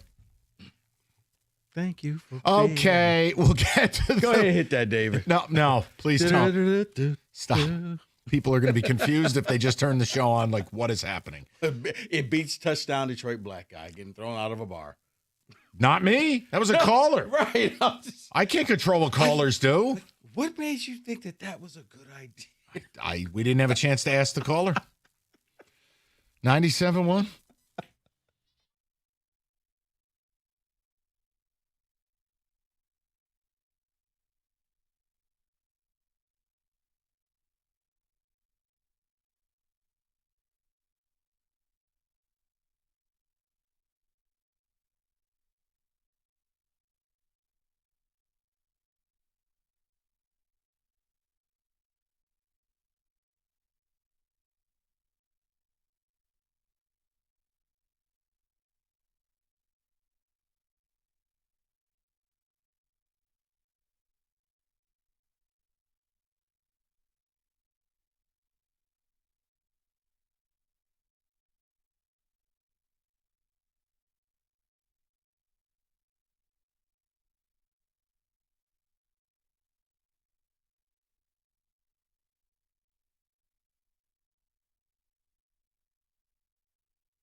Got that right. Brought to you by Moran Buick GMC. The Tigers have lost 10 of their last 11 games. Entering game 2 against Cleveland tonight. Jack Flaherty will make the start against Tanner Bybee. First pitch at 6:40 right here on 97.1 The Ticket. The Tigers have made a roster move ahead of tonight's game as well. They're sending down Jace Young and bringing up outfielder Justin Henry Malloy.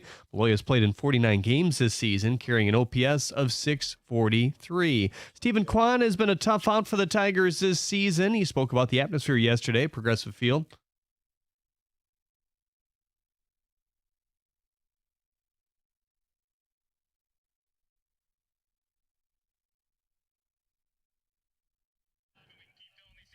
That audio thanks to Guardians TV. The nominations for the Pro Football Hall of Fame are out. There are 13 nominees who are in their first year of eligibility, including Drew Brees, Larry Fitzgerald, Phillip Rivers, Frank Gore, and Jason Witten. At the Corwell Health Sports Desk, I'm Jeremy Otto. For more, go to 97.1 The Ticket or Odyssey.com.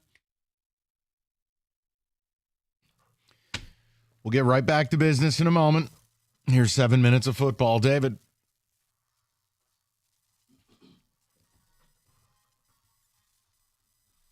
What? I think you may like this. I don't think that I've done this with you. Stoney was in the last time I did. He filled in for you. So, Mike, college football has their playoffs. So I said, you know what? What if we do a ranking of the pro teams? So I give you the top 14 professional teams because 14 teams make it. Okay. Now, it's not necessarily NFC, AFC type of thing. It's just a all 14, together. Yeah. It's all the playoff caliber teams. Yep. We're going to treat it like college. So coming in at 14 is a team that is only won one game. The Baltimore Ravens. I still think that they're one of the better teams. They got to figure it out.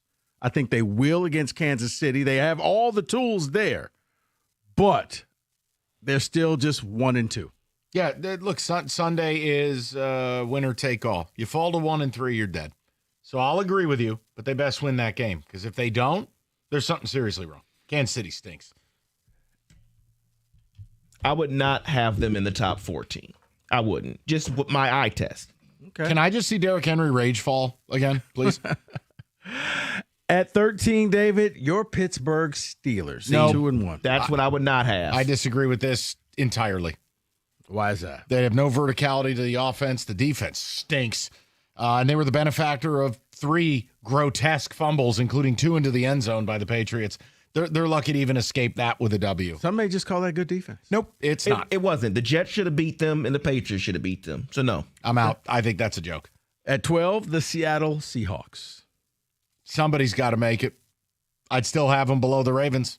And definitely ahead of Steelers, but below Ravens. Okay. I'll live with it. It has to be 14, so I'll live with it. Right, and that's what I'm saying. At 11, the resurgent Minnesota Vikings. They look like a totally different team. I'd rather have Seattle there. I'd rather have the Ravens there. It's still Carson Wentz, and they played a backup quarterback in Jake Browning. A little too high for me. I'm good with it. Okay. At 10, the Los Angeles Rams. Too low. That was a ridiculous way to lose a game. I still think they're one of the 5 or 6 best teams in football, but you have them on the list, so I can't cry. Yeah, I got to see who was above them, but I would probably have them higher as well. At number 9, the Washington Commanders. No Absolutely way. not. That's No. ridiculous. Are you on drugs? No. That was harsh. No, the Commanders. I wouldn't even have them in the top 14. Backup QB, blowing out the Raiders. Yeah, there's the last part right there. Beat gum-chewing idiot. David? No, I would not have them above the Rams. Okay. At number 8, the 3-0 49ers. No. No, I'm okay with it because they just keep winning. I mean, they're down. They were down their quarterback one week. They've been down George Kittle all year. They lose Nick Bosa, and they gut out a win against an Arizona team that I like. David, at a certain point, the culture matters, the coaching matters, and they keep winning. Amazing what happens when you finally get a real kicker. On principle, no. Okay. At number 7, your Detroit Lions, 2-1. That's a little low after that win. Vibes are still high. I'd have them a little higher. But I'm not mad about it. It's week 3. See, I think this is the perfect spot because I can't put them above the Packers because the Packers beat them. So this is probably where they should be. Right. Where are the Giants? I didn't want to be like the AP reporter. Like, well, it's complicated. I don't want to go through my process. It's because you don't have one. I had a lot of things that I had to do. At number 6 is the Green Bay Packers. Oh, wow. Okay, disrespect all the way around. That Browns loss pushed them back. If the Packers 6 and the Lions are 7, I can't get mad about it. Fine. Well, only because, the Browns game. You really are down on them about that. No, Mike, it was. I figured you should have beaten them by a lot more, and then things fell apart. They collapsed. Call it what it is. Jordan Love, brain dead interception. Go ahead. At number 5. Indiana Jones and the Indianapolis Colts. No. Listen, it's a great story, and it's a great story. Right. They're not better than the Packers. They're not better than the Lions. They are better than the Niners. They're better than a lot of teams you've listed. They're not better than the 2 NFC teams. I would flip them. It's a great story. I still got to see more if you want to dare put Indiana Jones and the Colts on the level of the Lions or Pack. I need more. Undefeated. I need more. Okay. David? I'm good with it. Wow, what a ringing endorsement that was. Jesus. I'll live with it. Mike, at some point. David, how's the meatloaf? I'll live with it. At number, you want to take a guess who 4 is? Not really. Okay. I want your list. I just want to think about this. The Los Angeles Chargers. Good with it. I think they're legit. I think they're going to win the West. I've said that all summer. They've beaten 2 divisional opponents already. Harbaugh's an elite NFL coach. Defense is good. MVP caliber quarterback. Super Bowl worthy. I'm good with it. I think they're right there with the Lions and the Pack and the rest. They're really good. They are. I'm good. I'm really good with this. Okay. I love this one. Okay. At number 3, Tampa Bay Buccaneers. I'll say it. Too high. Whoa. It's too high. They've needed 3 escapes in 3 weeks. I'm going to put the Pack and the Lions above them. I'll put the Chargers above them, but I think somewhere down at 6 or 7, I'd be more comfortable. You can't rely on Baker to save your bacon in the last minute of a game 3 straight weeks and be a top 5 team. Not good enough. Got to be better. And I hear that, but because they have right now, I'll continue to like them here, and then we'll see the rest of the way. I mean, you're going to find out this week, what they are going up against the Eagles? The Eagles. So, yeah. At number 2, for you, Michael, the Buffalo Bills. What do you want me to say? They just do their job. I mean, defense is going to have to get better. They got a lot of new pieces. By midseason, I think that'll gel. And you got the best quarterback in football. Yeah, I'm good with it. And I know who's number 1, the Georgia Bulldog Eagles. There you go. You just love your set. Go ahead, do your victory lap. Tap dance on Costa's skull for your Jordan Davis love and the slander he offered. He's just a fat nose tackle. Unathletic. I would have the Bills number 1 still. Same here. Philly could get number 1. I got to see a passing game. Well, I guess I probably would have had the Bills 1, but you struggled against the Dolphins. Like, you beat the Dolphins, but you didn't really beat They the just Dolphins. look past them. That's all. Everyone could look past the Dolphins. They're the Dolphins. It's also a Thursday night, short week. I hear you. I don't know. Hey, man, none of this is going to upset me in week 3. Right. We do this again in 3 more weeks. Right. I'll have more solid opinions. Okay, so the team that's way too low is who? Who do you think? Way too low? Yeah. Start with the bottom of the list again, real Baltimore, quick. Pittsburgh. There, right there. Okay, Baltimore's too low. Keep going. Pittsburgh, Seattle, Minnesota, Rams. Rams and Baltimore too low. Yes, I'd move them up, and I would move. So even though Baltimore 1 win, you still move them up. Over some of those dregs. Okay. Yeah. Who's too high? The Steelers should not be up there at all. Okay. And the Bucs are too high. Bucs are too high. And the Colts are too high. But is it because of their quarterback? No, I have no animus towards Daniel Jones. I'm actually happy for him. He got out of New York. Maybe Daniel Jones wasn't the problem. Maybe it's John Mara and that stupid vest he wears. Well, you know what? I'm really not going to sleep if Saquon goes to Philly. Spineless jellyfish. Okay. And you both think Buffalo should be 1. Yeah, probably. I got Philly at 1. And that's fine. You're the champs until you get beat. And then maybe Tampa will be number 1 next week. No, I'll take it easy. Listen, just play better. They got to get Tristan Wirfs back. They got to get Godwin back. Now Mike Evans is out for 3 weeks. Or Godwin may be back. We'll see. Both legs? He's not Tank Dale. Wow. All right, that's your Jeez. playoff NFL top 14 teams, 97-1. All right, you heard it. Football brings out all the emotions. It's why we love the game. That feeling when your bet doesn't hit and getting hung out to dry by your old sports book, that feeling is a thing of the past with the game day guarantee from Fanatics Sportsbook. Here's how it works. Every game day now until October, new customers can get $100 back in fan cash if your football bet loses, guaranteed. And new customers can also bet $10 to get $100 in fan cash. Think about that. If you're betting with Fanatics, you're either winning or winning money back in fan cash that you could use for anything in the Fanatics universe, like apparel, things you're already buying, hats and jackets, tickets, bonus bets, and more. Why risk it with other sports books when you can just switch to a sure thing? I don't get it. Every single game day until this October comes with a guarantee. Your old sports book, they can't do that. Why? They're out for the season. Fanatics Sportsbook has your back. Go check them out for yourself. Download the app today. Fanatics Sportsbook.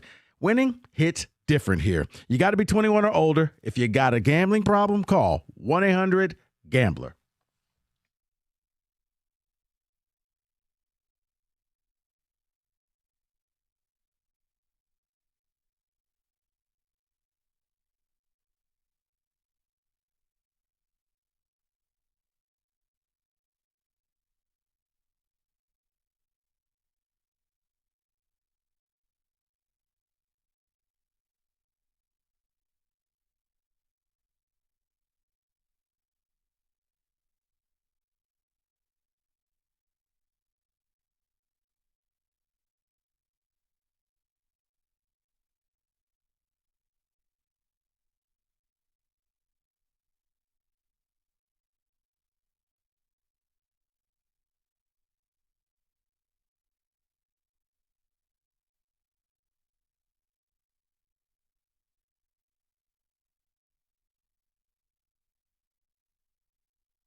Told you about Northville Lumber for a long time, the largest Trex decking outlet in the country, and Northville is Michigan's Trex Superstore. They stock all colors of Trex decking, railing, lighting. They have it all the time and at the absolute lowest prices. So whether you're a builder, do-it-yourselfer, you can count on Northville to have everything you need when you need it. Call Northville Lumber today. Or better yet, stop by, see the showroom, take home some samples. It's Northville Lumber, Michigan's Trex Superstore, or go to northvillelumber.com.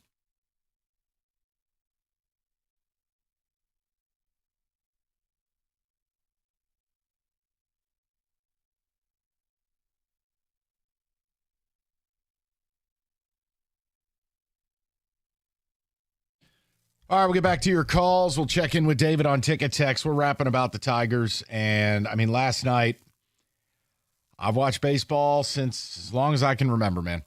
You know, growing up watching the Yankees with my dad on WPIX, like, I am a baseball fan. I had never in my life, I can't cite an inning involving one of my teams that would emulate what took place in that sixth inning with Skubal. I mean, when you read the postmortem, much less watch it, you're just like, how did that happen? Bunt, throwaway, you know, a balk, a ground out, it's just all of it. And you're like, hit by pitch. It's just all of it. And we're asking the question, what does this team have left? Meaning, all right, the 2 seed's gone. So do they win this division? If not, do they still get the wild card? Because the saving grace is Houston's almost as bad as you are. Houston's lost 4 in a row while you've lost 7 in a row. Thank God, because otherwise your season would be over. You would legitimately be a couple games out of the wild card. You'd be dead. Right now you're a game up on them. And then there's been, I'm not going to call it weird. I'm going to call it emotional. There's been an emotional response of a lot of people calling in and saying, you know what, to hell with this. I hope they don't make it. And I understand the frustration. I understand why you say it. I do. Because in a lot of ways as a fan, you know they're not going to win it all, and you actually want to hurt them the way they hurt you. I get it. I'm not great way of putting it. That because you know what's going to happen is if they get, let's say they got in. Let's say Cleveland takes the division, and they get in on the last day of the season. It is going to drive people nuts seeing them with ski goggles on and, gobbledygoo. And we believed in ourselves. And oh, please. Us versus the world. And then Detroit versus everybody. And then the organization will gaslight you. Well, what's the problem? We made the playoffs. You people didn't believe. When's the last time the Tigers made the playoffs in back-to-back years? Yeah, but what about the collapse? Yeah, but we made the playoffs. Buy your back-to-back playoff T-shirts now. So I do understand why people, not all, but a lot of people have called in today with that mindset. If you don't have it, it doesn't make you bad. I'm telling you what people have done. Yeah, because I think last night you really that was a game that they had to win, and you did everything wrong. I mean, we just cited everything that happened in that 6th inning, but then it was all the runners that you left on base, 19 strikeouts. It was swing and misses, like 33 swings and misses. Did you want the AJ just kind of tapping out like, you gonna challenge that? Nah, we good. Just play on. That's baseball. Quan bunt. Angel Martinez sack bunt into throwing error by Skubal. Ramirez ground ball to third, a.k.a. swinging bunt. David Fry gets killed, hit in the face, wild pitch. You don't even get the strikeout on Valera until you throw a wild pitch. Then it's a balk to third, so not a ground out. Scores a run instead of just being meaningless. And then Manzardo mercifully strikes out. That's how you blew a 2-0 lead with the best pitcher in baseball on the mound. I got nothing for you. I've never seen it. And it's almost like the very magic you had last year is getting used against you now. So we're asking people where we're at. David, the ticket text, we'll get to the callers shortly after, okay? They need to not make the playoffs. If they make it, they will think this year is a success. That would be a huge mistake. That is from Dave. 5 words nobody wants to hear. You got to be kidding me. That's what I felt and how I felt last night with the 6th inning. Fans giving up on the team is what is wrong with Detroiters, bandwagon fans. It ain't over until it's over. Yeah, but hold on. Listen, I agree with you that they can still get in. All hope is not lost. But what I'm not going to do is act like that's some victory. You were 15 and a half games up in the worst division in baseball. Sorry, I find it very difficult to do a, I love Brian Piccolo motivational speech here. No, I don't think it's bandwagoners. I think people are pissed. Last night was the worst Detroit sports moment since Hutch broke his leg. This roster isn't good enough to compete. It overachieved, and this is definitely a regression. If you're telling me missing it would get them to alter, not completely change, alter the way they do business, I'd say to hell with it, miss it. But again, I can't guarantee they're going to change the way they do business. I can't guarantee they'll come to the light and understand that this is not going to win a World Series. I mean, I hate to say it, but what's their motivation? So long as when you have Scott Harris say, hey, we're here to make the playoffs, not win championships. Now, maybe that's what he meant, but that's not what he said. No, because the way he explained it was like, well, the best way to win a World Series is just make the playoffs as much as you can. So it's kind of doublespeak. Because once you say my job's to win a championship, you're putting your ass in the jackpot. And that's where we flowchart it back to your mythical Coney Island meeting with all 4 GMs in town. Mm-hmm. Nobody wants to say it. Hell, Iserman's telling you don't like it, talk to the owner. Could take 10 years. Hey, fun fact. Alex Cobb made more money than Lucas Raymond and Mo Sider combined. He didn't play.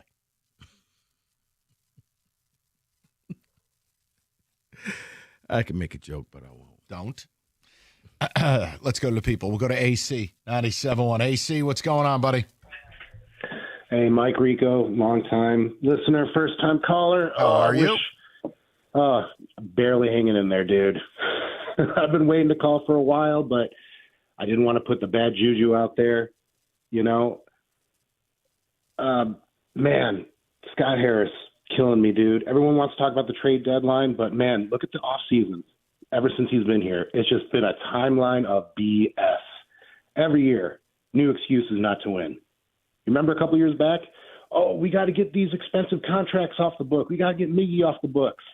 All right, Miggy's off the books. What do? Everyone's on radio talking about, are we going to get Matt Chapman? Are we going to get J.D. Martinez? Man, wouldn't that have been great? Who'd we end up with? Mark freaking Canna. Mm-hmm. Remember that? Mm-hmm. Oh, my God.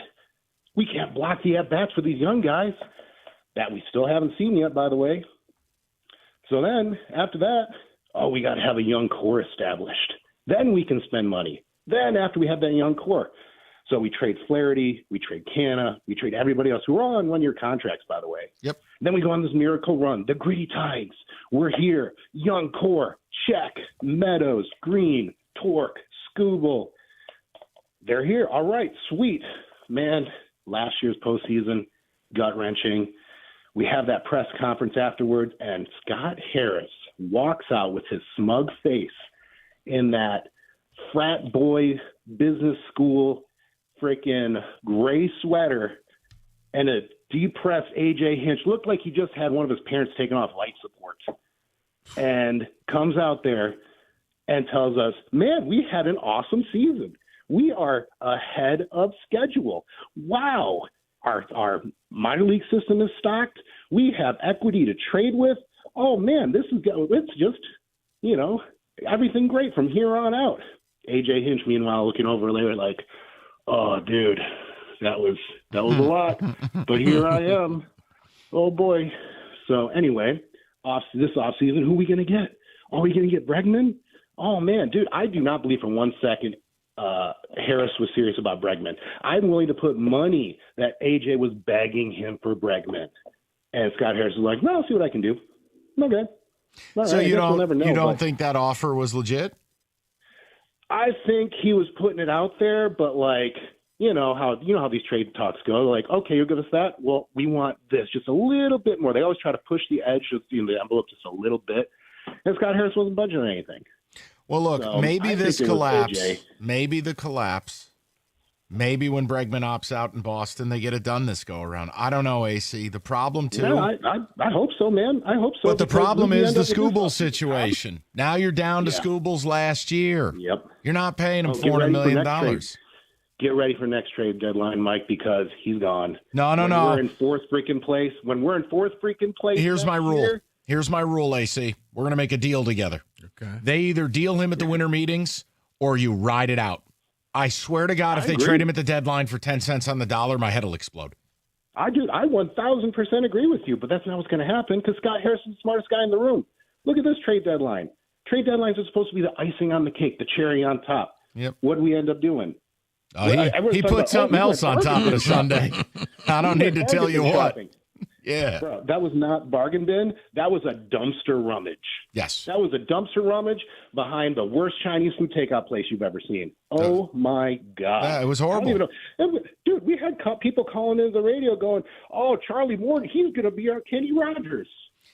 because people deep down just want to believe that it's going to be okay, AC. Yeah. That's the problem I have in this town. Instead of being skeptical fans, they turn into lemmings. Well, it's because Kenny Rogers. He said Charlie Morton's going to turn into Kenny Rogers. Oh, my. Charlie Morton, they got him at the deadline. So you're thinking, okay, they were working on this, and at like 5 o'clock, the news came out. No, it was after our show had ended, and then David was like, hey, they just got Charlie Morton. I'm like, are you serious? Huh. Okay.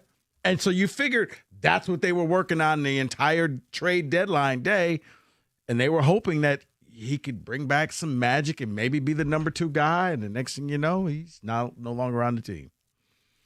Okay. I don't want to think about any of it. The whole deadline. Look at all the relievers they got. What was the point? These guys didn't even stay here. Yeah. Like, it's okay to just say he had a terrible deadline. Why is that passé? Like, why? No, it's not. It doesn't, not you. I'm saying, like, so many people at the time, you go, that's not a good deadline. Oh, well, they have the best record. We're not giving up our prospects. Okay, fine. That was it. No. You just answer your own question, because people were like, we didn't look at all we got. We got a bunch of used stuff at a garage sale, but it was nothing in that box, really. Right, because that's what Steve Yzerman does. Okay. Nope, that's not a shot, Kenny. I'm just speaking like Scott Harris and Yzerman to me are the same person. Really good drafters, really bad at pro scouting. No, you're exactly right, and it's every reason why when the season starts in 2 weeks, I'm not even excited anymore. I got nothing for you. I was going to wait to even go down that road with you, because like driving in today, I heard the promo. The Red Wings take on the. I'm like, oh, we're doing this again. And I'm not even remotely ready to go down that road. And I did. I thought of you, and I'm like, I wonder if Kenny's pumped up for this season. All the frustration's done, and you go, okay, we're going to try this one more time. That's a question for October 9th, the first opening night of the season. I think we can do that. But, man, yeah, there's limited juice to answer your question. I was about to say, yeah, it's Costa. He's got the season tickets. Oh, he re-upped? I'm assuming. I think he did, yes. Oh, my. Oh, my. You know what? I'm going to fine him. That's what I'm going to do. I'm going to send him a cash the ticket invoice. I'm not doing this podcast to support his delusion with his hockey team. The hell is this? I think paying for that product might be a fine enough. That's what I'm saying. But, like, shouldn't we invoice him on behalf of the Department of Common Sense? Yzerman did nothing this offseason, then told you about it brazenly. No one know. And then you re-upped. But it's the 100th season. Great. So unless they're going to dig up the body of Gordie Howe, do I care? You got to get all this. You got to get the swag, man. Hey, somebody find Ted Lindsay. Can he still play? But, you know, they're going to paint the ice. Up next, we've duct taped Alex Delvecchio to a chair with skates. Let's go. Dude, it doesn't matter. I love these historical seasons as if it replaces the frustration of current. What you didn't know is that Sergey's actually suiting up that night. He's bringing back the white Nike skates. Time machine hockey. FanDuel getting you ready for kickoff. Bet 5, get 300 in bonus bets. It's simple. Bet 5, you get 300. It can be parlays, player props, touchdowns, you name it, they got it. NFL's back, so is FanDuel. It's FanDuel.com/ticket. Download the FanDuel app today to get started. 21 and up, present in Michigan. First online real money wager only. $5 first deposit required. Bonus issued is non-withdrawable bonus bets that expire 7 days after receipt. Restrictions do apply. See terms. Sportsbook.fanduel.com. And if you have a gambling problem, call 1-800-GAMBLER.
Brought to you by Precision Garage Door Services of Southeast Michigan. The Tigers lineup is in as they get ready for Game 2 against Cleveland tonight. Parker Meadows, Gleyber Torres, Kerry Carpenter lead things off. Spencer Torkelson, Riley Green, and Wenzel Perez are in the middle. Zach McKinstry, Dylan Dangler, and Trey Sweeney will round it out tonight. The righty Jack Flaherty on the mound. Pregame at 6:15 right here on the ticket. Infielder Jace Young has been optioned before the game as outfielder Justin Henry Malloy is brought back up. The Lions practice report is out. Taylor Decker and Al-Quadin Muhammad both missed today, while Derek Barnes was limited with a knee injury. The team has also signed tight end Ross Dwelly to the active roster. At the Corwell Health Sports Desk, I'm Jeremy Otto. More at 5 or at 97.1theticket.com.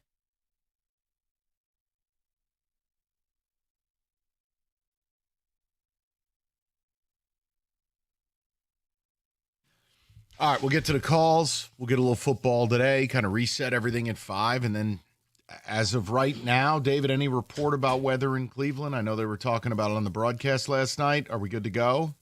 Yeah, good to go so far. I haven't seen anything else. Okay. There was thought, and again, this would not be good for the Tigers. There was thought about a doubleheader. I don't think you need anything. You need just one at a time right now. The idea of this team playing 2 games in one day, yikes. Let's go to Carl, 97.1. Carl, what's going on, buddy? Hey, how you guys doing? It's actually Steve from a car phone. Sorry, Steve. It was listed as Carl. I apologize. What's up, Steve? Carl, I don't know, Carl. That's spelled the same. I like your show. It's great time, great show. You know, I think the bigger problem might be, not to sound really negative, but I don't think Chris Ilitch, not to use his name, I don't think the Ilitches know what they're doing with 2 franchises. Because they had Al Avila as the GM before, and now this Harris guy, and literally, look at the way Yzerman's working. I mean, maybe the people hiring the GMs are not making smart business decisions. I mean, that's my opinion. Well, because here's the problem, Steve. When they hired Steve Yzerman, no one, and rightfully so, no one criticized it. It was viewed as a home run. It hasn't worked. I can't put that on them. Steve Yzerman seems to be rigid and intracted in his plan. The reason I say that before I talk about Scott Harris, let's be clear. They had this miraculous playoff run, and we can't take it away from them. But this collapse and this season and the pro scouting, Scott Harris also feels very rigid and intracted in his plan. Look, the only way you're going to get your employees to do what you want them to do if you're the owner is to tell them otherwise. Now, do I think that's ever going to happen here? No. You need a fan as an owner, and that's a double-edged sword. Because remember, Mr. I was the same guy who desperately wanted to win a World Series, and he didn't do everything right. He gave out some bad contracts. So there's no panacea here. Do I wish we had a little more engagement from the owner on both fronts? Urgency, standards? Of course I do. But when you ask, what do they do owning 2 teams? Stevie, they make money. This ain't a hobby. These are businesses. These are real estate plays. These are long-term businesses. That's what these are. You don't own a sports team to go broke. That's why I laugh when owners cry poor. Great, then open the books. No. Okay, well, so what is it? Oh, so also I laugh when people, you got to sell the team. They're never selling happening. the team. They got to do it for the fans. No, they don't. No. Because you're going to go and you're going to buy the tickets and the jerseys and all of that stuff. You could say, I'm boycotting. No, you're not. Go to Troy, 97.1. Troy, what's going on, pal? Hey, how you guys doing today? Good, Troy. What's up? So, a big deal at the trade deadline as far as Harris, dropping the ball on all these moves with the starters and et cetera, is, if you look it up, we let P.J. Poland go. I don't know if you guys knew that at the deadline. He was our best reliever in AAA with right around a 3.3 ERA. He had a better strikeout than walk ratio, a lefty. We never gave this guy a chance in the majors. And what do we do at the trade deadline? We release the guy. Nationals come and pick this guy up. He's pitching to a tune now of like a 2.7 ERA, around 27, 28 innings, picked up his first save the other day. I mean, not only did he drop the ball at these guys, and the problem is we know we were never, ever going to sign Skubal. He knows that. We knew that. So we have this deep farm system. We have a couple shortstops rated in the top 30, another second baseman. You got we a didn't couple have to get rid catchers, of, too, with Lorenzo and Briseno. There's redundancy. They could have dealt some of these guys. They chose not to. Yeah, exactly. You know, and as far as him dropping the ball, there's a reliever right there. I don't understand why this guy never got a chance. I don't understand why we let this guy go. And here we are. We're in this. Look, we talked about this as well as at the deadline. My goal was two really nice relievers, including one guy who could be my closer. We talked about 100%. Duran. I got made fun of. Cutscene. Duran goes to Philly. We talked about David Bednar. You didn't want to pay to freight. He's got a whip of .89 with the Yankees. He's been outstanding. You know, you got Finnegan, a guy who's lightly used, and then he got hurt, and then he stunk in two of the most seminal moments of your season. You didn't get two 100%. relievers, you got one. And then we let Charlie Morton go the other day, and obviously I could see letting him go. And then I can't think of the guy's name we picked up. Chris Paddock. It wasn't Paddock. It was another reliever. The day we let go of this guy, he's had like 100 reliefs. 5 ERA. He came in the Braves game in that weekend series. I can't think of his name. We just picked him up the day we dropped Morton. Wasn't Montero. Well, Montero only pitches when they're down 7 or up 7. Yeah. You know, this thing is, too, this bullpen by committee thing. You got to stop doing this thing. You got to have 5 starters. And I understand that Olsen and Job went out, which you really couldn't rely on both of them, especially Yeah, but that's Olsen. part of the reason he signed Alex Cobb. It's another mistake. $15 $15 million bucks for a guy who straight up didn't play this year. Look, it's okay to say he failed. That doesn't mean Scott Harris is not a good drafter. It doesn't mean he hasn't greatly helped the farm system. You take the good with the bad and vice versa. But this town has this thing where they don't want to criticize these people. Okay, well, you've had the greatest collapse in Major League history, and now we're sitting here going, golly gee, can we just still get the wild card? Question mark? Well, if you get the wild card, then the collapse goes away. We made the playoffs, mission accomplished. Which I don't accept. I know what you're saying, and I know what they're going to do. I know. All types of trinkets you can buy. Mm-hmm. And I think that's why people are calling in with the mindset they're calling in with. Thank you to the fans that believed it. They want to hurt the team the way the team has hurt them. Yeah. That's why people are emotional. Yeah, and I don't know. It's going to be interesting. I'm looking at the weather for tonight. Well, Doppler David. Well, then again, if we trusted David on Tank Dell, Tank would be playing this weekend. I said I haven't seen any messages about the weather. Oh, no. That doesn't mean it's not coming. It's not happening. The weather. Stick to the weather, Rico. Mm-hmm. The weather. Looks like it may start in a delay. So we'll see. They are expecting thunderstorms through the middle of the game. So this is going to be one of those where you're going to use a lot of arms tonight if you Well, play. It was Flaherty tonight, and then wasn't tomorrow supposed to be a bullpen day? Correct. You might want to switch the bullpen day to today. Because no. If they don't play today and it's a double dip tomorrow. No. I'm saying if they play tonight, it's looking like it could be so shift Flaherty if they know they can get the game in. Shift Flaherty to tomorrow. Yeah, because if not, Flaherty may go out there and after a couple of innings, he's going to he's out. Yep. Yeah. Oh, Doppler Rico. I see it now. Okay, excellent. I like that. I try. Man. What a disaster. All right, Hungry Howie's. What? Jackson Dart. I know it's dart season. 313. They've got you covered.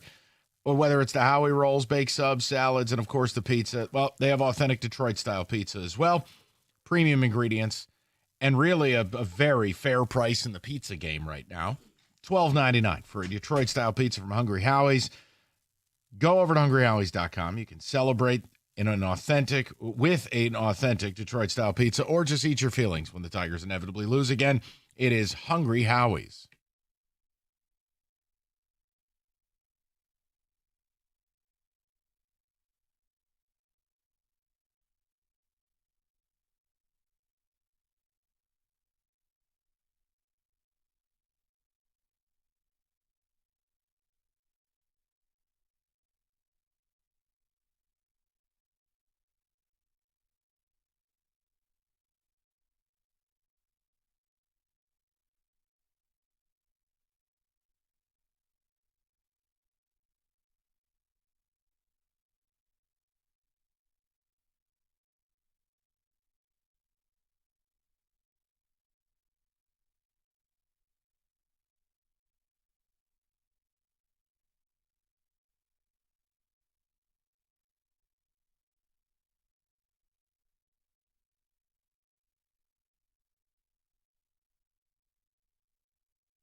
Yes, 7 minutes of football here, and I want you to bear with me with the first two questions.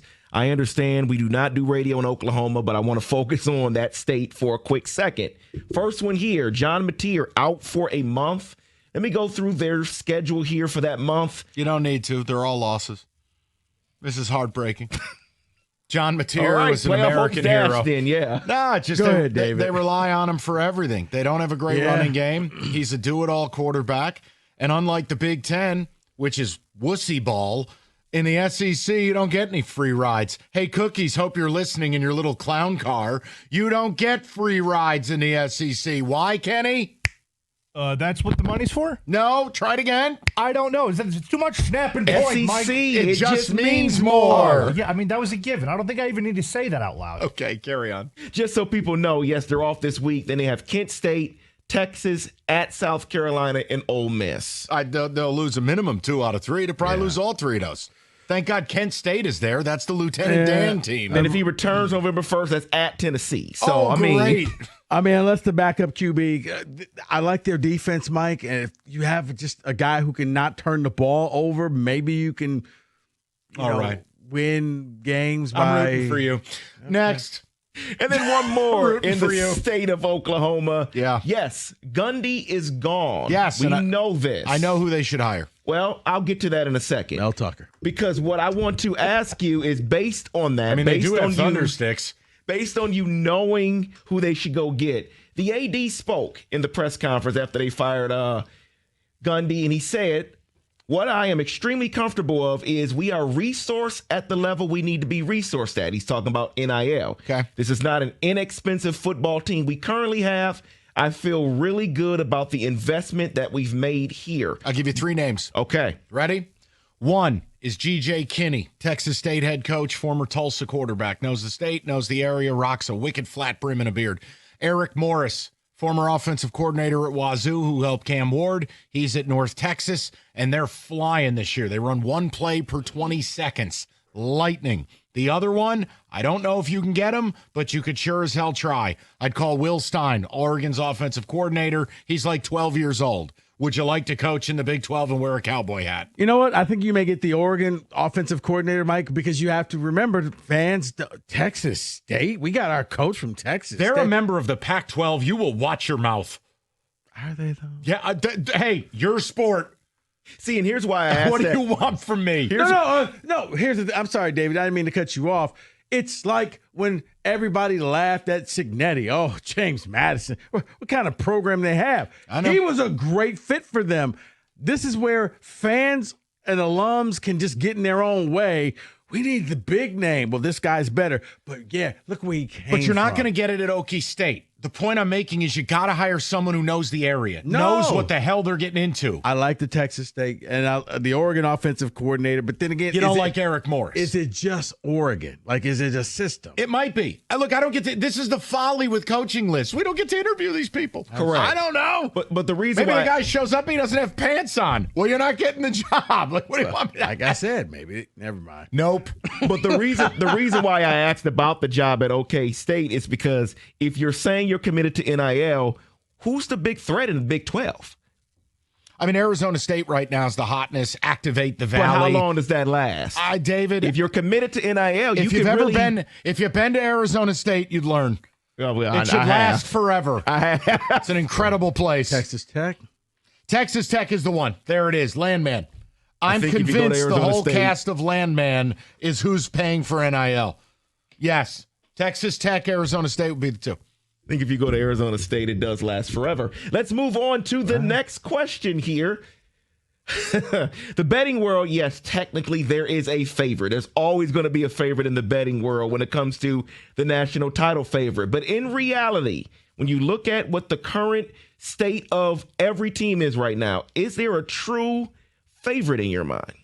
For the Natty? Yeah. No. It's wide open. I leave it to Rico. You could spin a wheel. Rico could say one of 7 or 8 teams. I wouldn't say a word. Well, because you started the year off Texas, Penn State, Notre Dame, but even according to ESPN's FPI, they have decreased in odds to win the title. It's wide open this year. Mike, I think you can go to 10, 11, 12, and it's still like, oh, okay, sure. Like, Try to predict who's going to be the teams in the playoffs right now. I'd rather not. Well, I could tell you Michigan State won't be. David? Well, speaking of national title, we have a huge... You know what? You need a hug. Go ahead, Dave. We have a huge matchup this weekend. Number 6, Oregon at number 3, Penn State. That is the night game on NBC, game of the week in my mind. And I want to know from you, will we get these answers, or which answer will we get? Did Penn State get it right with Jim Knowles here, $3 million, or is Dante Moore for real? Which answer will we get on Saturday?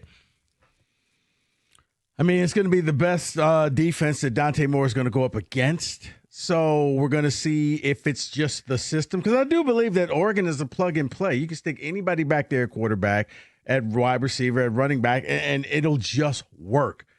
Penn State going up against the top opponent. Let's see what you could do. Top 5 team. James Franklin normally doesn't play well. So we'll find out. Like, somebody's going to leave. Either Oregon goes back home like, yeah, I told you we're the real deal, or James Franklin can say, hey, we're the best team in the Big Ten. I hate Drew Aller. There's my comment on the game. Go Dante Moore, go. I hate Drew Aller. I can't take anymore. Well, you're going to hate this next story, Mike.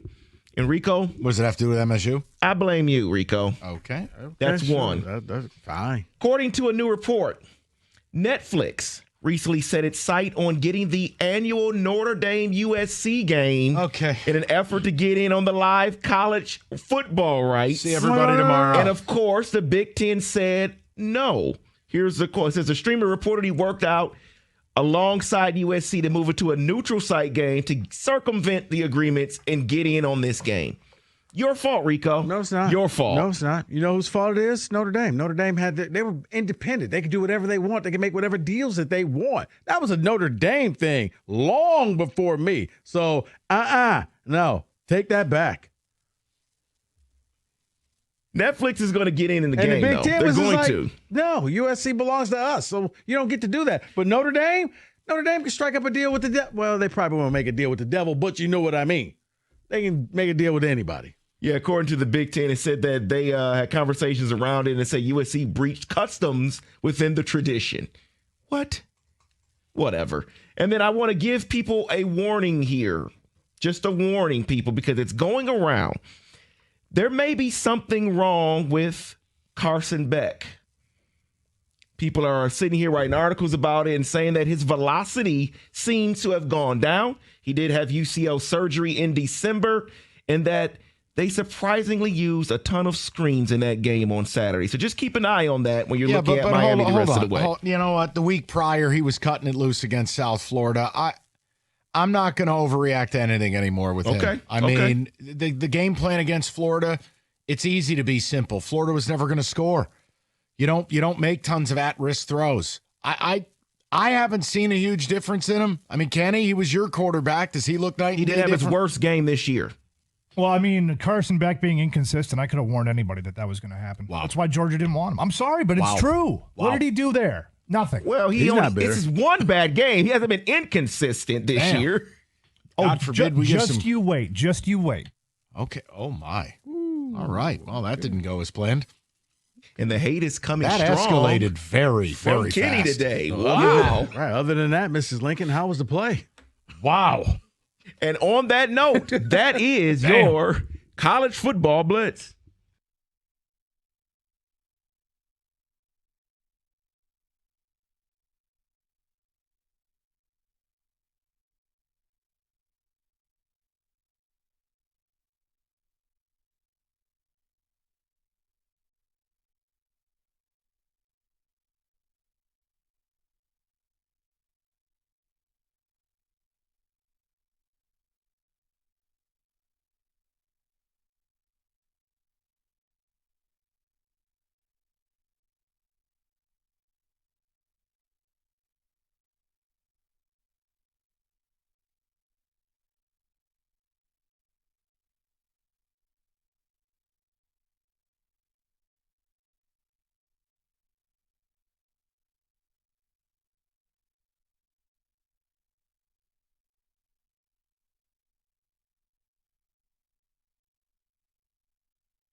Brought to you by National Benefit Plans. The Tigers and Guardians enter tonight's game 2 of the series tied at the top of the division. Detroit will send Jack Flaherty to the mound, who surrendered just 3 earned runs in his last 3 starts. He'll face Tanner Bybee. He's coming off a nice shutout 2-hit performance against the Royals. Here, the 6:40 first pitch right here on 97.1 The Ticket, as long as the weather doesn't get in the way. The forecast is calling for rain. The Mud Hens season is over, but Detroit is keeping 15 players around in case they're needed on the big league roster. The only starting pitcher in that group, Troy Watson, who Evan Petzold of the Free Press thinks could get his first big league call-up to make the start tomorrow. One of those holdover players, outfielder Justin Henry Malloy, has been called up for tonight's game as Jace Young goes the other way. The Guardians placed David Fry on the injured list today after he was hit by a pitch by Tarek Skubal yesterday. Skubal says he was driven to the hospital by Cleveland manager Stephen Vogt to check on Fry, who's expected to make a full recovery. The Lions once again had some players out with injuries at practice, including offensive tackle Taylor Decker, who's been out quite a bit the last few weeks of practice. Edge rusher Al-Quadin Muhammad was also out with a knee injury. There are 5 former Lions that will appear on the Pro Football Hall of Fame ballot, including Jason Hanson, Lomas Brown, and Herman Moore. At the Corwell Health Sports Desk, I'm Jeremy Otto. For more, go to 97.1 The Ticket or Odyssey.com.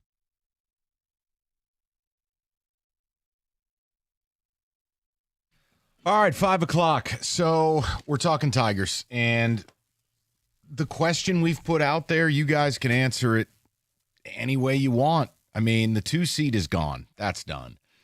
So with 5 games to go, you've lost the tiebreaker to the Guardians. You can win this division. Like, I know it feels like, okay, well, it's not all over. Do I think psychologically it's easy to move on from yesterday? No. And when a team has now lost 7 in a row, you've lost 2 of those as Skubal starts. And what took place in the 6th inning, bunt, wild pitch, wild throw, ground out single, guy almost dies. Look, I've never seen anything like it. I have my doubts just like you do. But here's the one silver lining I can offer you, and it's up to you whether you want it. Houston's almost as bad as you are. You've lost 7 in a row. They've lost 4 in a row.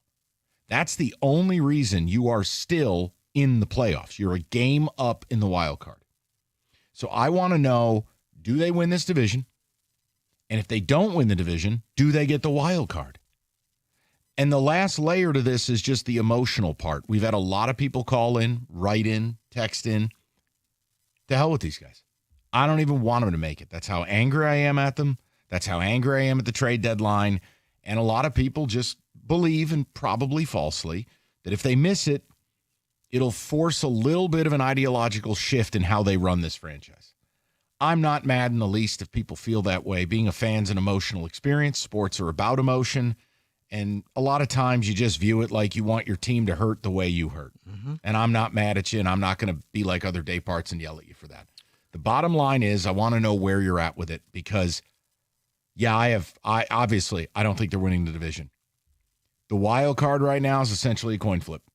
You know, Houston did you a favor. They lost last night. They're without their best offensive player and in Yordan Alvarez. I don't know. Maybe they're dead too. But you got to tell me whether you even want them in. 248-539-9797. Rico, go ahead. No, I can see why people hope that it'll cause some type of a seismic shift, but you can hope. I don't think it's going to happen because you would have thought after they overachieved last year and they were ahead of schedule, nobody saw that coming, that they, at the trade deadline or would have really said, or even in the offseason, we got to really add to this team. We got something special here. We didn't think it was going to be special this soon, but you know what? Let's go with it and let's add. Instead, it's, just wait because in 3 years, you're going to love this thing. And it's like, yeah, but what about right now? What about now? You're going wire to wire, one of the best. At the time, for a while, you had one of the best records in baseball, but you didn't really make sure that it became legitimate because it was almost like that, yeah, you're winning games, but here's the thing, Rico. It's okay to say it out loud. Just say it with me. Scott Harris didn't do his job. No. Because you're paid to be right. Yeah. If you do movies, you're paid to have people go see that movie. If you're a recording artist, we need people to download your song. Yeah. When you're a GM, whether you go expensive or cheap, you got to be right. This is the other thing that I think people are catching on to is Yzerman is Scott Harris, and Scott Harris is Yzerman. They are deeply confident, a little bit aloof, and rigid to their way of doing things. And the problem is they're both pretty bad at pro scouting. Drafting, very nice. And Scott Harris has done some wonderful work at the farm system level. But Rico, look at the pro scouting. Tell me how it's any different. No, Swap you're right. out JT Compher for Kenta Maeda. Shop out Andrew Kopp for Alex Cobb. It's all the same. Okay, well, Mike, maybe, you could say the quiet part out loud. Yeah, maybe like Steve Eisenman, Scott Harris is untouchable. So I can do things on my time. 100%. No, you're right. That's why I'm telling people you can root for the team not to make the playoffs. You can say, well, I'll show them. I don't think it matters because you don't have an owner that's going to pick up the phone and make demands. It's not like Mark Cuban owns the team, and he's like, golly gee, I wore my Dirk jersey tonight, play him more. Right. It's just not the way it is here. Then you factor in the Skubal thing, and a lot of people have called in about this, and you're welcome to call in about this. The Skubal thing is a thing because whatever this season ends up as, anything other than a World Series, you wasted it. And now you will enter the final year of his deal. You're not paying him. Would you use the term stunning if they handed him for all intents and purposes on paper, a 10-year, $400 million deal, opt out after year 5? Yes. I'd be stunned. Yeah. So then what do? Because if you don't deal him at the winter meetings, that means you're keeping him, which means, okay, are you going all in? Bold off season, big support for Skubal. See, this is where fans in their feelings. No, because to me, Mike, I don't think they want to deal them. I don't think they want to look themselves in the mirror and have to admit to the fans that we moved on from Skubal. But the way they're doing things, yes, you'll bring in a ton of prospects and you'll get some everyday players for him if you do this thing correctly. But I don't see how this team pays him $400 million. I don't either. So everything's available to you. And I don't have a comp for what took place last night. It just, they're snake bit. All the magic, all the breaks they got last year to get in, and the first 50, 60 games this year, you're paying for it now because nothing's going right. And if it can go wrong, it will. And even when you hit a baseball, 108-mile-an-hour exit velo, it's right at somebody. And then the other team's hitting bloop-a-doops and clearing the bases. That's baseball. And could it turn? Could this team? There's actually, I can't. I'll say this. I don't want to because then it'll be used against me. There's almost something that if they just get in, they'll almost feel a sense of relief. Nobody believes in us. Nobody thinks we're going to do anything. Maybe they'll get loose and just play again. Baseball's weird. No, you're right. No pressure. But I don't know if they're getting in. No, because at that point, it'll be no pressure. And, you won't be getting a bye. So now you're just kind of where you were last year. And let's see what happens. 248-539-9797. David, talk to me. We get some ticket text. Get the people in the mix as well as we get you to Tiger baseball tonight. Problem with last night, and this was probably my fault, is that I tried to go into the game last night with a little bit of hope. Started the first pitch at 6:40, and I told myself, I'm going to believe tonight. We've lost 6 in a row. This has to be the night.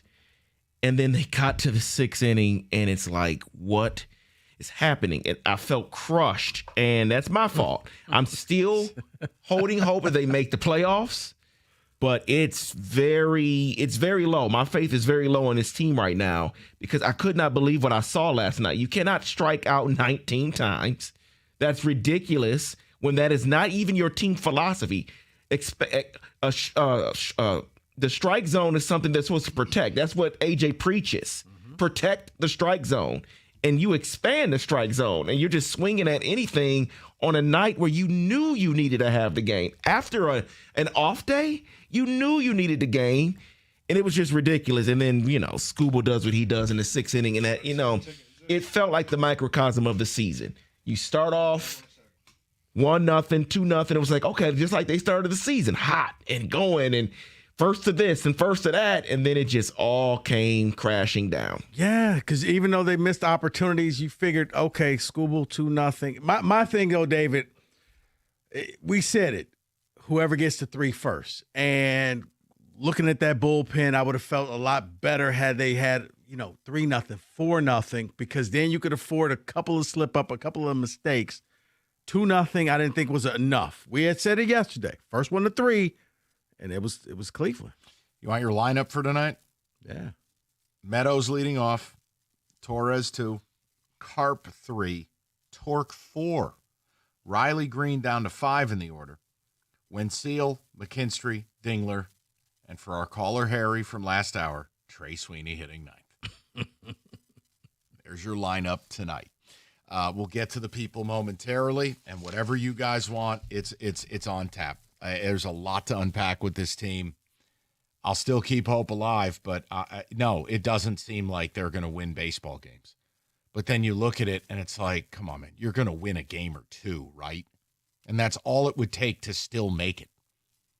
Now, they lose tonight, and Houston wins. You know what? I'll wave the white flag. I'll just be done.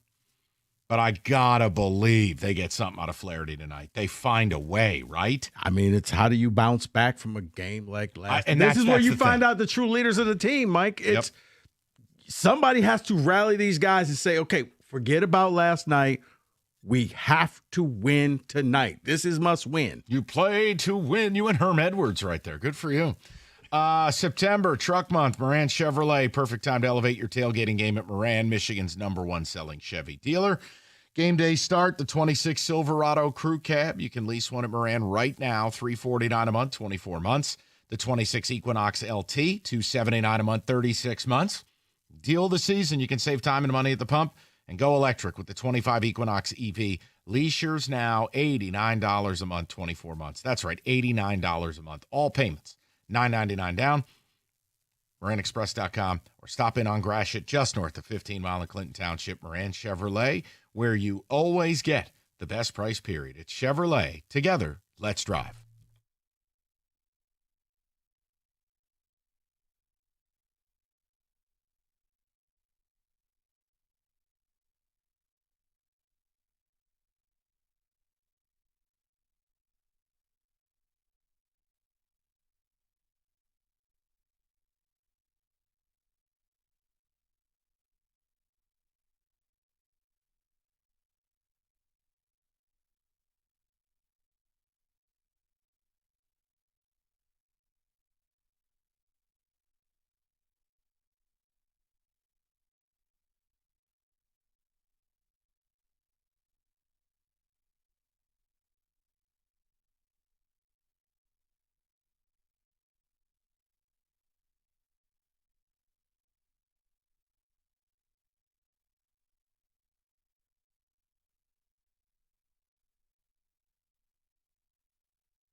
You know, football brings out all of the emotions. It's why we love the game. But that feeling when your bet doesn't hit and you get hung out to dry by your old sports book, that feeling, that's a thing of the past with the game day guarantee from Fanatics Sportsbook. Here's how it works. Every single game day now until October, new customers can get up $100 back in fan cash if your football bet loses, guaranteed.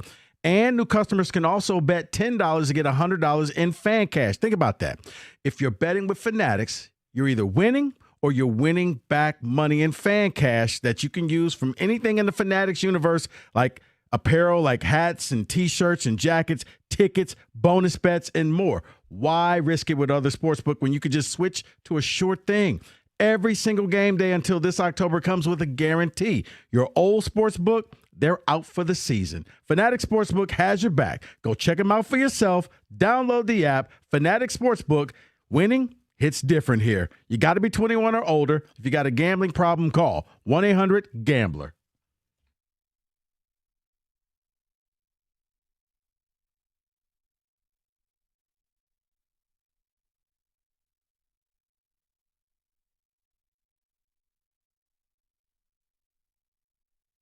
Straight to the people. The Tigers download. Jeremy is up next, 97.1. Jeremy, how you doing, pal? What up, though, boys? How y'all doing? Good, Jeremy. What's on your mind, buddy? Man, I hope you guys give me a minute to land this. I agree with most of what everybody was saying today, but I do disagree with a couple things. One, I do think they're going to make the playoffs. Thankfully for everybody, the Lions don't play next Tuesday, Wednesday, or Thursday, so it's not really affecting my life if they play next week. But I think the biggest thing is the expectations with this team. I never thought this was a World Series team, even when we were at our best, because let's look at it the same way I think the management of this team looks at it. Riley Green is not good enough right now to be the best player on the World Series team. They weren't going to bring in anybody better than him, which means he was going to be the best player on this team, and it was never going to be good enough to win a World Series, and I think they acknowledged that without acknowledging it. The other thing that I'll say is, I'm tired of this wasting a Skubal start. Wasting a Skubal season. Dude, we gave this guy the ball with the lead in 2 or 3 games over the last month that he left without the lead. So we can't blame everything on the rest of the team. Riley Green, and like I said, he's underachieved. But yesterday he hit a home run to give the best pitcher in baseball a 2-run lead in a game you have to have. I'm sorry if I expect you to close that if you want $40 or $50 million from me. You're not wrong. You're not wrong, Jeremy. You're not wrong. I think the biggest problem is, you can correct me if I'm wrong. Like if Skubal was good on good and he faces Ramirez and J-Ram takes him deep, you tip your cap. It's a Hall of Fame player and you got beat. But when it's bunt, throw away, hit a guy in the face, a ground out that's a swinging bunt. It didn't even feel like real life. I'm like, oh my God. I'm gonna go a little further, Mike. I don't care if it is Ram or anybody. If you're the best pitcher in baseball and your team has to have this game, I'm sorry. I can't give you any excuse. And this isn't the first time. Not the game he got hurt, but the 2 previous games before that. He had the lead in these games and left with the team down. Yep. And then this is the last thing. I don't want to hear, I understand sportsmanship. Bro, I don't want to hear about him going to the hospital with the manager of Cleveland to check on that guy last night. Look, man, I'm sorry. I understand, but after losing a game like that, bro, I just don't like these stories. I don't like the way this is. I know this isn't the 90s or 2000s no more, but I'm going to be honest with you. I was glad he threw in when guys kept butting on him. That's what I'm used to. Yeah, and just to be clear, the ball did go off the bat. It was a horrible accident. Jeremy, all I'll tell you is this. Let me just disagree on one thing. You can't get down on this guy because he was all class and he was messed up that he thought he killed a guy. You know what? He went to the hospital. Life is bigger than sports. Now, I'm with you. But you want your players to be upset, but why can't it be both? Why can't he be upset, but also on a human level go, you know what? I broke this dude's skull. Like, Jeremy, that'd be the only thing I'd caution you on now. It's because they lost. It's the whole theory. If you win, people won't care. It's only because they lost. Because you're right. Skubal did the right thing. David, you know what? You're correct. Because It is. You're human, and you realize, oh my God, this was a horrible mistake. You know, it wasn't me trying to get back at you guys for whatever. It's why fans get upset when you lose a game and you see the teams out there taking pictures and yucking it up and exchanging jerseys and taking selfies. And it's like, well, no. You just lost. This guy just ate your lunch and you up there yucking it up with him. Fans don't want to see that. Let's go to Steve, 97.1. Stevie, what's going on, buddy? Hey, guys, love the show. Thanks, Steve. A comment and a question, if I may. Sure. You know, I was willing to go down the ship until Riley Green made those comments about not caring about the strikeouts. You know, that on the eve of going 19 strikeouts last night, just unexcusable. Stick a fork in them after that. The question I have for you guys, don't the Tigers have a general manager on the staff by the name of Greenberg? Yes. What the hell does this guy do all day? Everybody's coming down on Scott Harris, but what is the general manager doing? Obviously, Scott Harris makes all the calls, but if you want to blame everybody in that front office, Stevie, I'm here for it. The result is the result. That deadline and their pro scouting has been morbid. Yeah, I mean, you're kind of. The analogy is Yzerman to Harris, right? Just the lack of action at the trade deadline. But I don't know that Yzerman has somebody underneath him that's a general. Yzerman is the general manager. No, what I'm saying, what the hell is this guy Greenberg doing all day? But, Steve, what I'm saying is it's not just the deadline. Look at their approach and what their pro-level trades and scouting have provided you. I mean, they went out and got Charlie Morton. They DFA'd him. They got Chris Paddock. They had to put him in a pen. He was so bad. They got Finnegan, who's blown 2 games down the stretch and got hurt because they used him too much. They got a gaggle of relief pitchers, none of which are still here, and they never added a bat. And the one bat they did add, Gleyber Torres, has about a 660 OPS since the All-Star break. That was my comp to Yzerman, Stevie, which is Andrew Kopp and JT Compher and, hey, David Perron is back. Like, that's the same thing. That was my point. And you're right. Look, you want to bring up Greenberg, bring up whoever you want. It's the whole thing. But remember, when you're the boss, you get all the credit and you also get all the blame. So that's why I kind of leave it with him. Absolutely. Sad and disappointing. Yeah. Well, we'll see if they can turn it around tonight, Steve. I don't know. I'm with you. It feels like they're never going to win a game again. But all it'll take is one game. Right. And it feels a lot different. Right. They go out there and somehow win 8-1. As people in Detroit are going to feel a lot better about this team. Yes, it can all turn, but it's very hard. To David's point, where they're like, dude, you've lost 7 in a row. What are you, 7-19 your last 26 games? If you get in this vortex of, is this ever going to stop? Now, they need Flaherty tonight in a big way. And none of this 5-inning crap. They need 7 strong. They need a big-time Jack Flaherty performance tonight. Because if you turn it over to this pen, I got nothing for you. Can't help you. Let's go to Mike, 97.1. Mikey, what's going on, pal? Rico, Mike, man, I'm so freaking pissed off, man.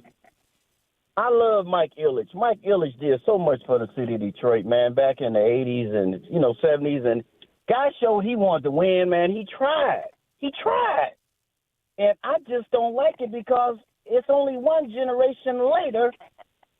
And the topic that you guys have is excellent. I mean, Steve Yzerman was part of that. He was right there with Mike Ilitch. When you have an opportunity to make a difference, you do it. Sometimes you just have to try. Let the people in the city know you're trying. When I look at, I went to Pavel Datsyuk last season, went to the game, hockey game, dead in there. Dead like a freaking morgue. Sunday's game. Last game of the season, it was customer appreciation, dead. I left after the rainstorm in the 6th inning, dead. Nobody in the organization seems like they're the catalyst. Somebody, if it's a player, somebody, that's what I like about Dan Campbell. You don't even have to ask us. Somebody's a catalyst for the Lions. Yeah, no, Mike, your point is I think everybody would like more urgency from ownership. I don't think you're wrong. I think we got to be careful, though, turning Mike Ilitch. Again, he did some positive things in spending later in life, but let's be fair, he was an outright disaster when he bought the Tigers. A disaster. In the beginning. Yeah. Well, the beginning lasted about 15 years, but I hear you. Mike, look, this collapse to me is not on ownership. I agree. Let me ask you a question, Mike. Sure. Let me ask you a question. I come from the era where a stopper was a stopper, and you could have more than one stopper. Yeah. They've been on this roll for some months now, and I think when you baby pitchers, when you only let them go 7 innings, 6 innings, this was a game that if you'd have gave a guy like Jack Morris the ball, those days are done. Weird stuff happened, but he ain't coming out. If he yeah, but Mike, believe me, I yearn for those days where you'd hand Randy Johnson the ball and basically his arm would have to fall off for him to come out of that game. Those days are done, brother. Yeah. And Skubal, Verlander. Skubal's a 90 to 100 pitch guy. Yeah, about 6 innings. Think about it. If Verlander was the ace at the time, oh yeah, he's not coming out the game. But it's done. It's all done, buddy. But yeah, stoppers. I mean, you guys had the luxury. You went from Wetland to Rivera. Just like, yeah. I mean, hell, that was unfair. That was like the Packers QB situation. Like, yeah, how did you get that lucky? Yeah, well, again, when you build a bullpen, you're supposed to be able to shorten a game. Look what Cleveland does. Yeah. Now, they can start out with, Zabrowski, or whatever the hell his name is, but then without Emmanuel Clase, they can still go Zabrowski, Herron, they 6, got 7, 8. Gaddis, Cade Smith. Like, they can turn it into a 5-inning game, a 6-inning game. You can't do that. No. You can't. And that's ultimate. It is costing this team. 248-539-9797. We'll get more to people coming up next. 97.1. The other day, I was over at a friend's place. He was pumped up to show me his football setup, but it was a total mess. Lagging, buffering, switching apps between apps just to find the game. He claimed he was a big fan, but it felt like I had been fan-fished. See, if you call yourself a football fan, you gotta have Xfinity. It is the ultimate sports destination. I can find the best games and all my favorite teams all in one place. And the way I watch, it's next level. It's the perfect fan flex. I've got all the action right in my living room. Plus, Xfinity's best picture and sound with enhanced 4K, so clear. It felt like I was actually at the stadium in LA to watch my team lose. Anyway, sometimes you get 4 games going on all at once because, why not? On top of that, I get real-time notification and live stats right on my TV. It is the best seat in the house every single time. Next game day, make sure that big fan isn't a big fail. Learn more at Xfinity.com. Xfinity, imagine that. Restrictions apply. Multi-view requires Xfinity 4K capable TV box.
Brought to you by Mother Waddles. The Tigers look to end their skid against the Guardians tonight as they send Jack Flaherty to the mound. They also dip back into their Toledo holdover list as Justin Henry Malloy has been called up. Jace Young departs. Here the game tonight on the ticket at 6:40. The Lions had a walkthrough today as they prepare for the Browns on Sunday. They released an estimated practice report. No Taylor Decker or Al-Quadin Muhammad, along with Sione Vaki. The team has signed veteran tight end Ross Dwelly to the active roster. His career mostly consists of time with the Niners, but spent last year with the Falcons. At the Corwell Health Sports Desk, I'm Jeremy Otto. More at 6 or at 971theticket.com.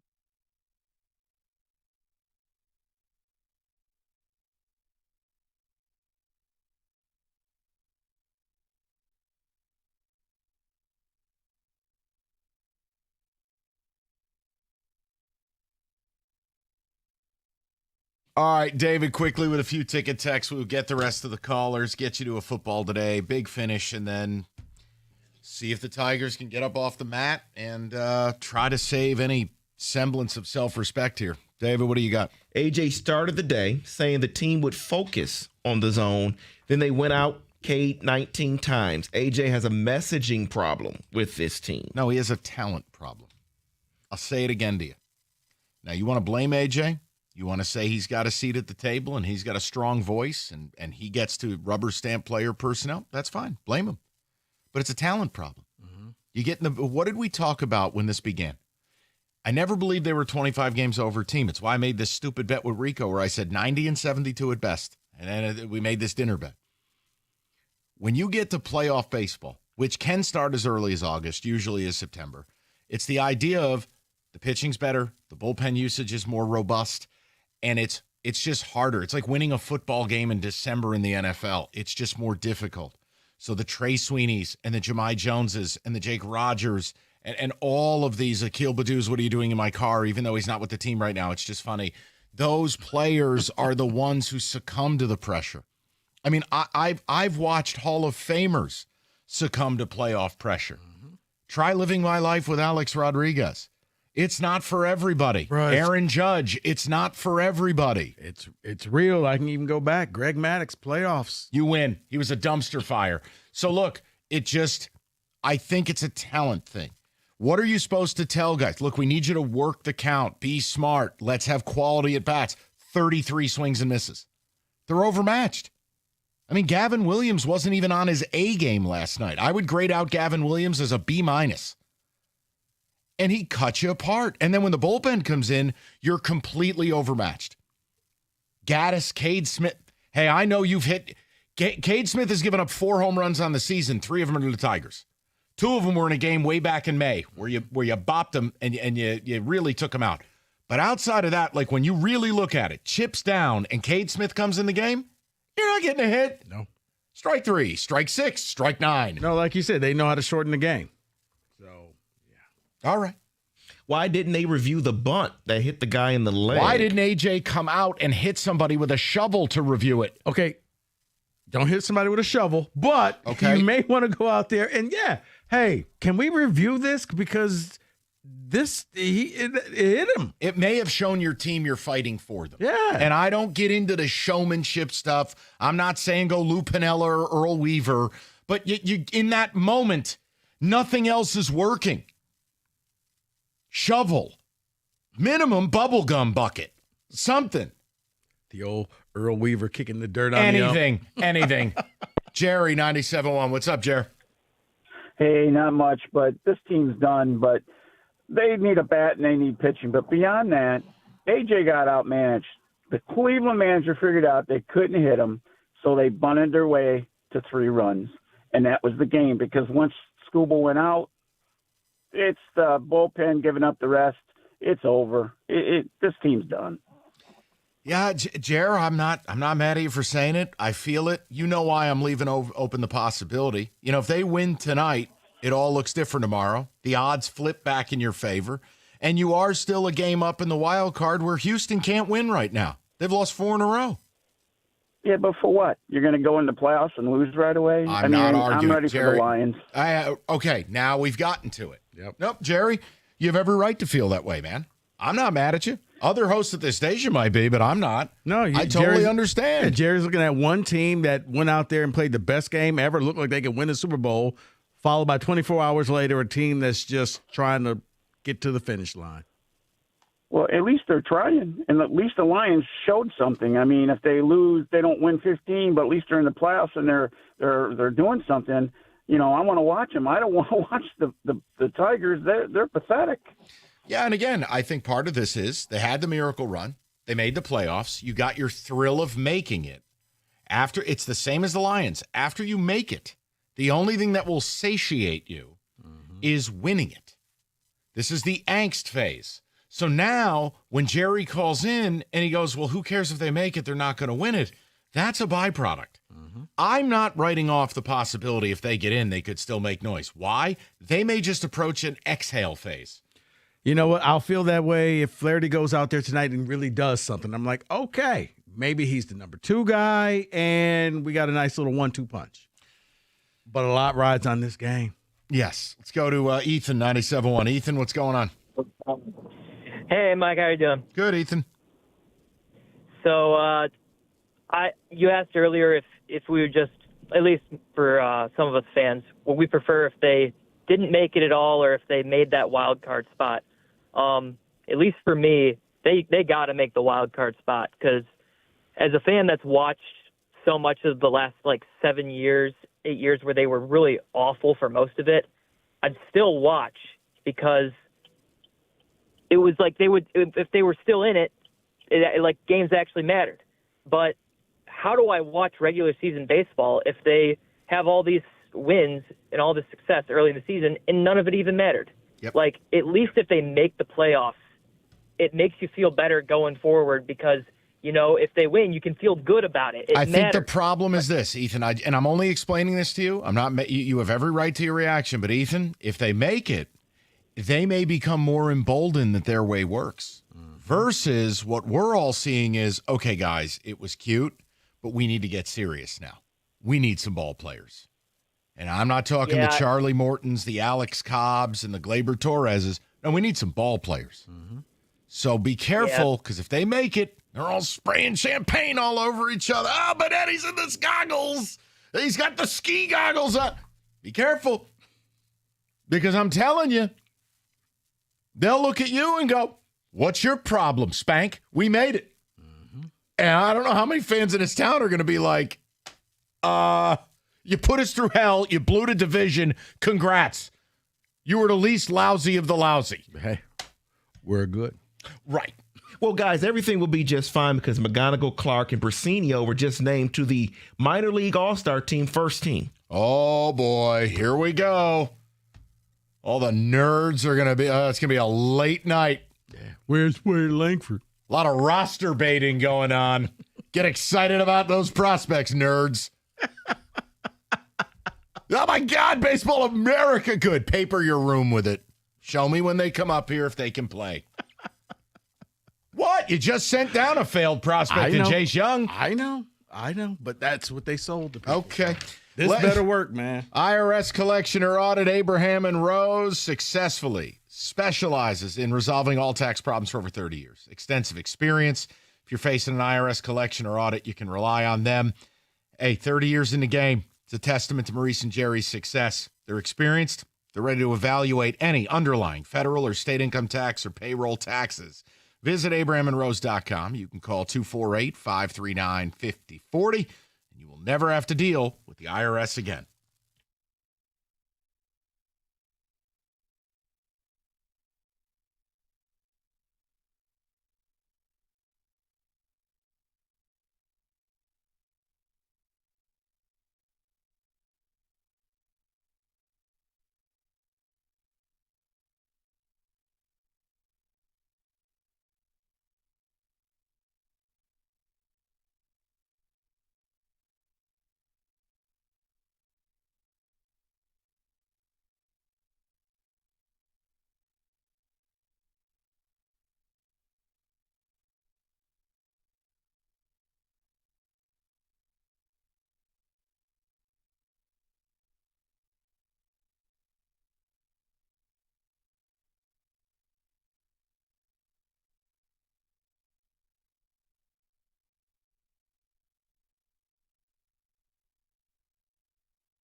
I think you may like this. I don't think that I've done this with you. Stoney was in the last time I did. He filled in for you. So, Mike, college football has their playoffs. So I said, you know what if we do a ranking of the pro teams? So I give you the top 14 professional teams because 14 teams make it. Okay. Now, it's not necessarily NFC, AFC type of thing. It's just all 14, together. Yeah. It's all the playoff caliber teams. Yep. We're going to treat it like college. So coming in at 14 is a team that is only won one game. The Baltimore Ravens. I still think that they're one of the better teams. They got to figure it out. I think they will against Kansas City. They have all the tools there, but they're still just 1-2. Yeah, look, Sunday is winner take all. You fall to 1-3, you're dead. So I'll agree with you, but they best win that game because if they don't, there's something seriously wrong. Kansas City stinks. I would not have them in the top 14. I wouldn't. Just with my eye test. Okay. Can I just see Derrick Henry rage fall again, please? At 13, David, your Pittsburgh Steelers. No. 2-1. That's what I would not have. I disagree with this entirely. Why is that? They have no verticality to the offense. The defense stinks. And they were the benefactor of 3 grotesque fumbles, including 2 into the end zone by the Patriots. They're lucky to even escape that with a W. Some may just call that good defense. Nope, it's not. It wasn't. The Jets should have beat them, and the Patriots should have beat them. So, no. I'm out. I think that's a joke. At 12, the Seattle Seahawks. Somebody's got to make it. I'd still have them below the Ravens. And definitely ahead of Steelers, but below Ravens. Okay. I'll live with it. It has to be 14, so I'll live with it. Right, and that's what I'm saying. At 11, the resurgent Minnesota Vikings. They look like a totally different team. I'd rather have Seattle there. I'd rather have the Ravens there. It's still Carson Wentz, and they played a backup quarterback in Jake Browning. A little too high for me. I'm good with it. Okay. At 10, the Los Angeles Rams. Too low. That was a ridiculous way to lose a game. I still think they're one of the 5 or 6 best teams in football, but you have them on the list, so I can't cry. Yeah, I got to see who was above them, but I would probably have them higher as well. At number 9, the Washington Commanders. No Absolutely way. not. That's No. ridiculous. Are you on drugs? No. That was harsh. No, the Commanders. I wouldn't even have them in the top 14. Backup QB, blowing out the Raiders. Yeah, there's the last part right there. Beat gum-chewing idiot. David? No, I would not have them above the Rams. Okay. At number 8, the 3-0 49ers. No. No, I'm okay with it because they just keep winning. I mean, they're down. They were down their quarterback one week. They've been down George Kittle all year. They lose Nick Bosa, and they gut out a win against an Arizona team that I like. David, at a certain point, the culture matters, the coaching matters, and they keep winning. Amazing what happens when you finally get a real kicker. On principle, no. Okay. At number 7, your Detroit Lions, 2-1. That's a little low after that win. Vibes are still high. I'd have them a little higher. But I'm not mad about it. It's week 3. See, I think this is the perfect spot because I can't put them above the Packers because the Packers beat them. So this is probably where they should be. Right. Where are the Giants? I didn't want to be like the AP reporter. Like, well, it's complicated. I don't want to go through my process. It's because you don't have one. I had a lot of things that I had to do. At number 6 is the Green Bay Packers. Oh, wow.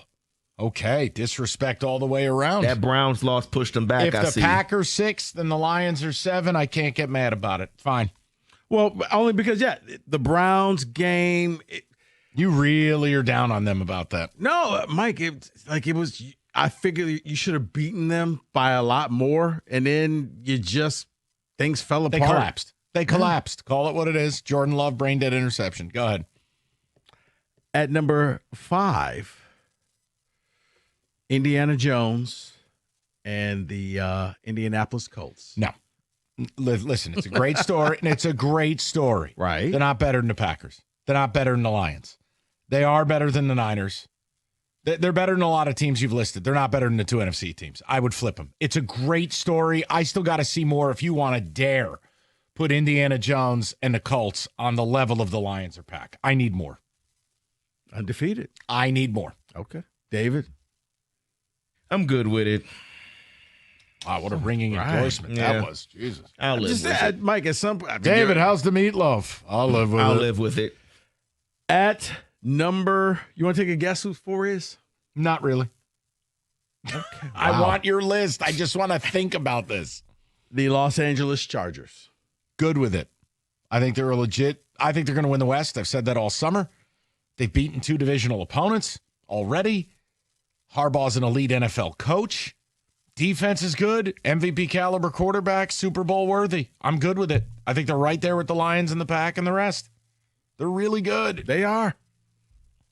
I'm good. I'm really good with this. Okay. I love this one. At number 3, Tampa Bay Buccaneers. I'll say it. Too high. Whoa. It's too high. They've needed 3 escapes in 3 weeks. I'm going to put the Pack and the Lions above them. I'll put the Chargers above them, but I think somewhere down at 6 or 7, I'd be more comfortable. You can't rely on Baker to save your bacon in the last minute of a game 3 straight weeks and be a top 5 team. Not good enough. Got to be better. And I hear that, but because they have right now, I'll continue to like them here, and then we'll see the rest of the way. I mean, you're going to find out this week, what they are going up against the Eagles? The Eagles. So, yeah. At number 2, for you, Michael, the Buffalo Bills. What do you want me to say? They just do their job. I mean, defense is going to have to get better. They got a lot of new pieces. By midseason, I think that'll gel. And you got the best quarterback in football. Yeah, I'm good with it. And I know who's number 1, the Georgia Bulldog Eagles. There you go. You just love your set. Go ahead, do your victory lap. Tap dance on Costa's skull for your Jordan Davis love and the slander he offered you. He's just a fat nose tackle. Unathletic. I would have the Bills number 1 still. Same here. Philly could get number 1. I got to see a passing game. Well, I guess I probably would have had the Bills 1, but you struggled against the Dolphins. Like, you beat the Dolphins, but you didn't really beat They the just Dolphins. look past them. That's all. Everyone could look past the Dolphins. They're the Dolphins. It's also a Thursday night, short week. I hear you. I don't know. Hey, man, none of this is going to upset me in week 3. Right. We do this again in 3 more weeks. Right. I'll have more solid opinions. Okay, so the team that's way too low is who? Who do you think? Way too low? Yeah. Start with the bottom of the list again, real Baltimore, quick. Pittsburgh. There, right? Okay, Baltimore's too low. Keep going. Pittsburgh, Seattle, Minnesota, Rams. Rams and Baltimore too low. Yes, I'd move them up, and I would move. So even though Baltimore 1 win, you still move them up. Over some of those dregs. Okay. Yeah. Who's too high?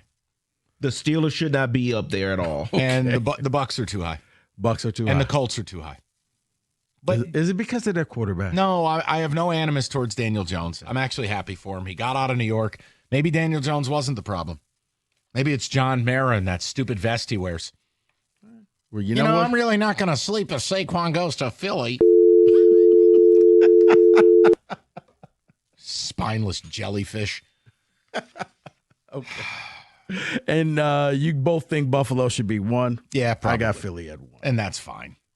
You're the champs until you get beat. And then maybe Tampa will be number 1 next week. No, I'll take it easy. Listen, just play better. They got to get Tristan Wirfs back. They got to get Godwin back. Now Mike Evans is out for 3 weeks. Or Godwin may be back. We'll see. Both legs? He's not Tank Dale. Wow. All right, that's your Jeez. playoff NFL top 14 teams, 97-1.